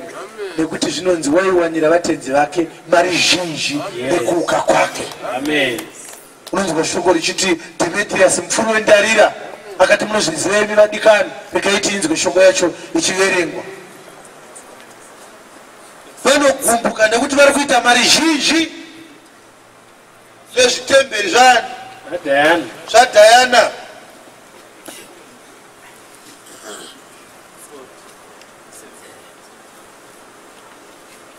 Ngatinzwei chapter 19 verse 24 yamabasa. Nokuti mumwe wainzi Demetrio mupfuri weSirivheri, Yes. waiita zvitemberi zvaDiana Yes. zveSirivheri, Yes. waipfumisa zvikuru mhizha dzapo. Vanhu vari paMacedonia vakaita maristereki nezvitemberi zvaDiana zvaigadzirwa naDemetrius. Tinogona kuzvienzanisa neristband. Ari kugadzira wristband, ari kupfumisa stereki. Maprofesi ndavanogadzisa maristband ikoko votengesa voita mari. Amen. Kwebva kwasimuka Pauro akaparidza achiti zvakaitwa nemaoko evanhu havaziva Mwari. Papadedzwa musangano maristbands achatengwa. Amen. Nekuda kwevhangeri yaPauro. Yes. Akaunganidzawo pamwe chete navamwe vabati vezvakadaro. Vabati vezvakadaro vanoita izvozvo zvemaristbands izvozvo, nevanoprinta mastickers, nevanogadzira mafaith bracelet, nevanotengesa maanointed duku, maanointed condoms, anointed soil, vakaunganidzwa naDemetrius mukuru wavo. Akati kuti varume, munoziva kuti nebasa iri tinowana pfuma yedu. Nebasa remaristbands iri tiri kuita mari. Zvino munoona nokunzwa kuti Pauro uyu, munoona nekunzwa kuti Pauro iyeyu wakatendesa nokutsausa vazhinji. ari kutendesa vazhinji achivatsausa pana first. Pasati pari paEfeso hapasi pana first bedzi, asi panenge paAsia yose. inenge Zimbabwe yose ndamadhiski ari kuenda. Achiti zvakaitwa namaoko, Maridzo yaPauro ndeiyi, zvakagadzirwa nemaoko evanhu havaziva Mwari. havaziva Mwari. Zvino njodzi ndiyo Tane njodzi imi vagadziri vemaristbands, kuti hauzi mumisha wedu bedzi, asi maristbands bedzi ari kushorwa naPauro, asi kuti temberi yamwarikadzi mukuru Diana, temberi yamwarikadzi wedu mukuru Diana ichashorwa, ichashorwawo naiye amene, naiye Diana wedu anonamatwa paAsia yose, anonamatwa paAsia yose nenyika yose. Ukona pari nyaya. Saka Pauro akabatwa akada kutorohwa. Amen. Achiroverwa nyaya yekushora vamwari vavo, asi haana kuti Diana ibenzi. Akaparidza achiti maristbands amuri kupfekedzwa haana chaanokuyamuraya. Yes. Ukona pari nyaya. Amen. Saka zvandiri kuita panapa izvo handina kutanga inini, ana Pauro vaitozviita. Wristband havaziva Mwari, anoiti oira havaziva Mwari. Ana DM ndo vanozogara pasi. Kuti weparinga chienda unomudisturba kuparidza 5 dzaanotanga idzodzo, tangawo idzodzo kuparidzira pasaidi. Otora vanhu voita noise vachiombera vachiridza miridzo kuti iwo uri kurova. Kunyange zvako sina zvaunongochitaura, ingoridzaya. Kune kuteerera zvaanotaura, ingopururudzaya.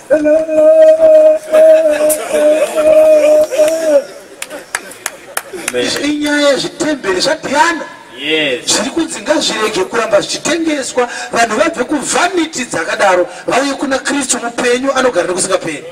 But kune vanogumbuka vacho vari kuita mari nazvo, ndo vanotanga kudeedza vanoita zvakadaro. Zviri kuitwa nemurume uyu haizi wristband bedzi ichashorwa, nepawa rekuNigeria rakaiswa paristband iri kushorwa futi. Amen. Kuna Diana kuseri kweristband.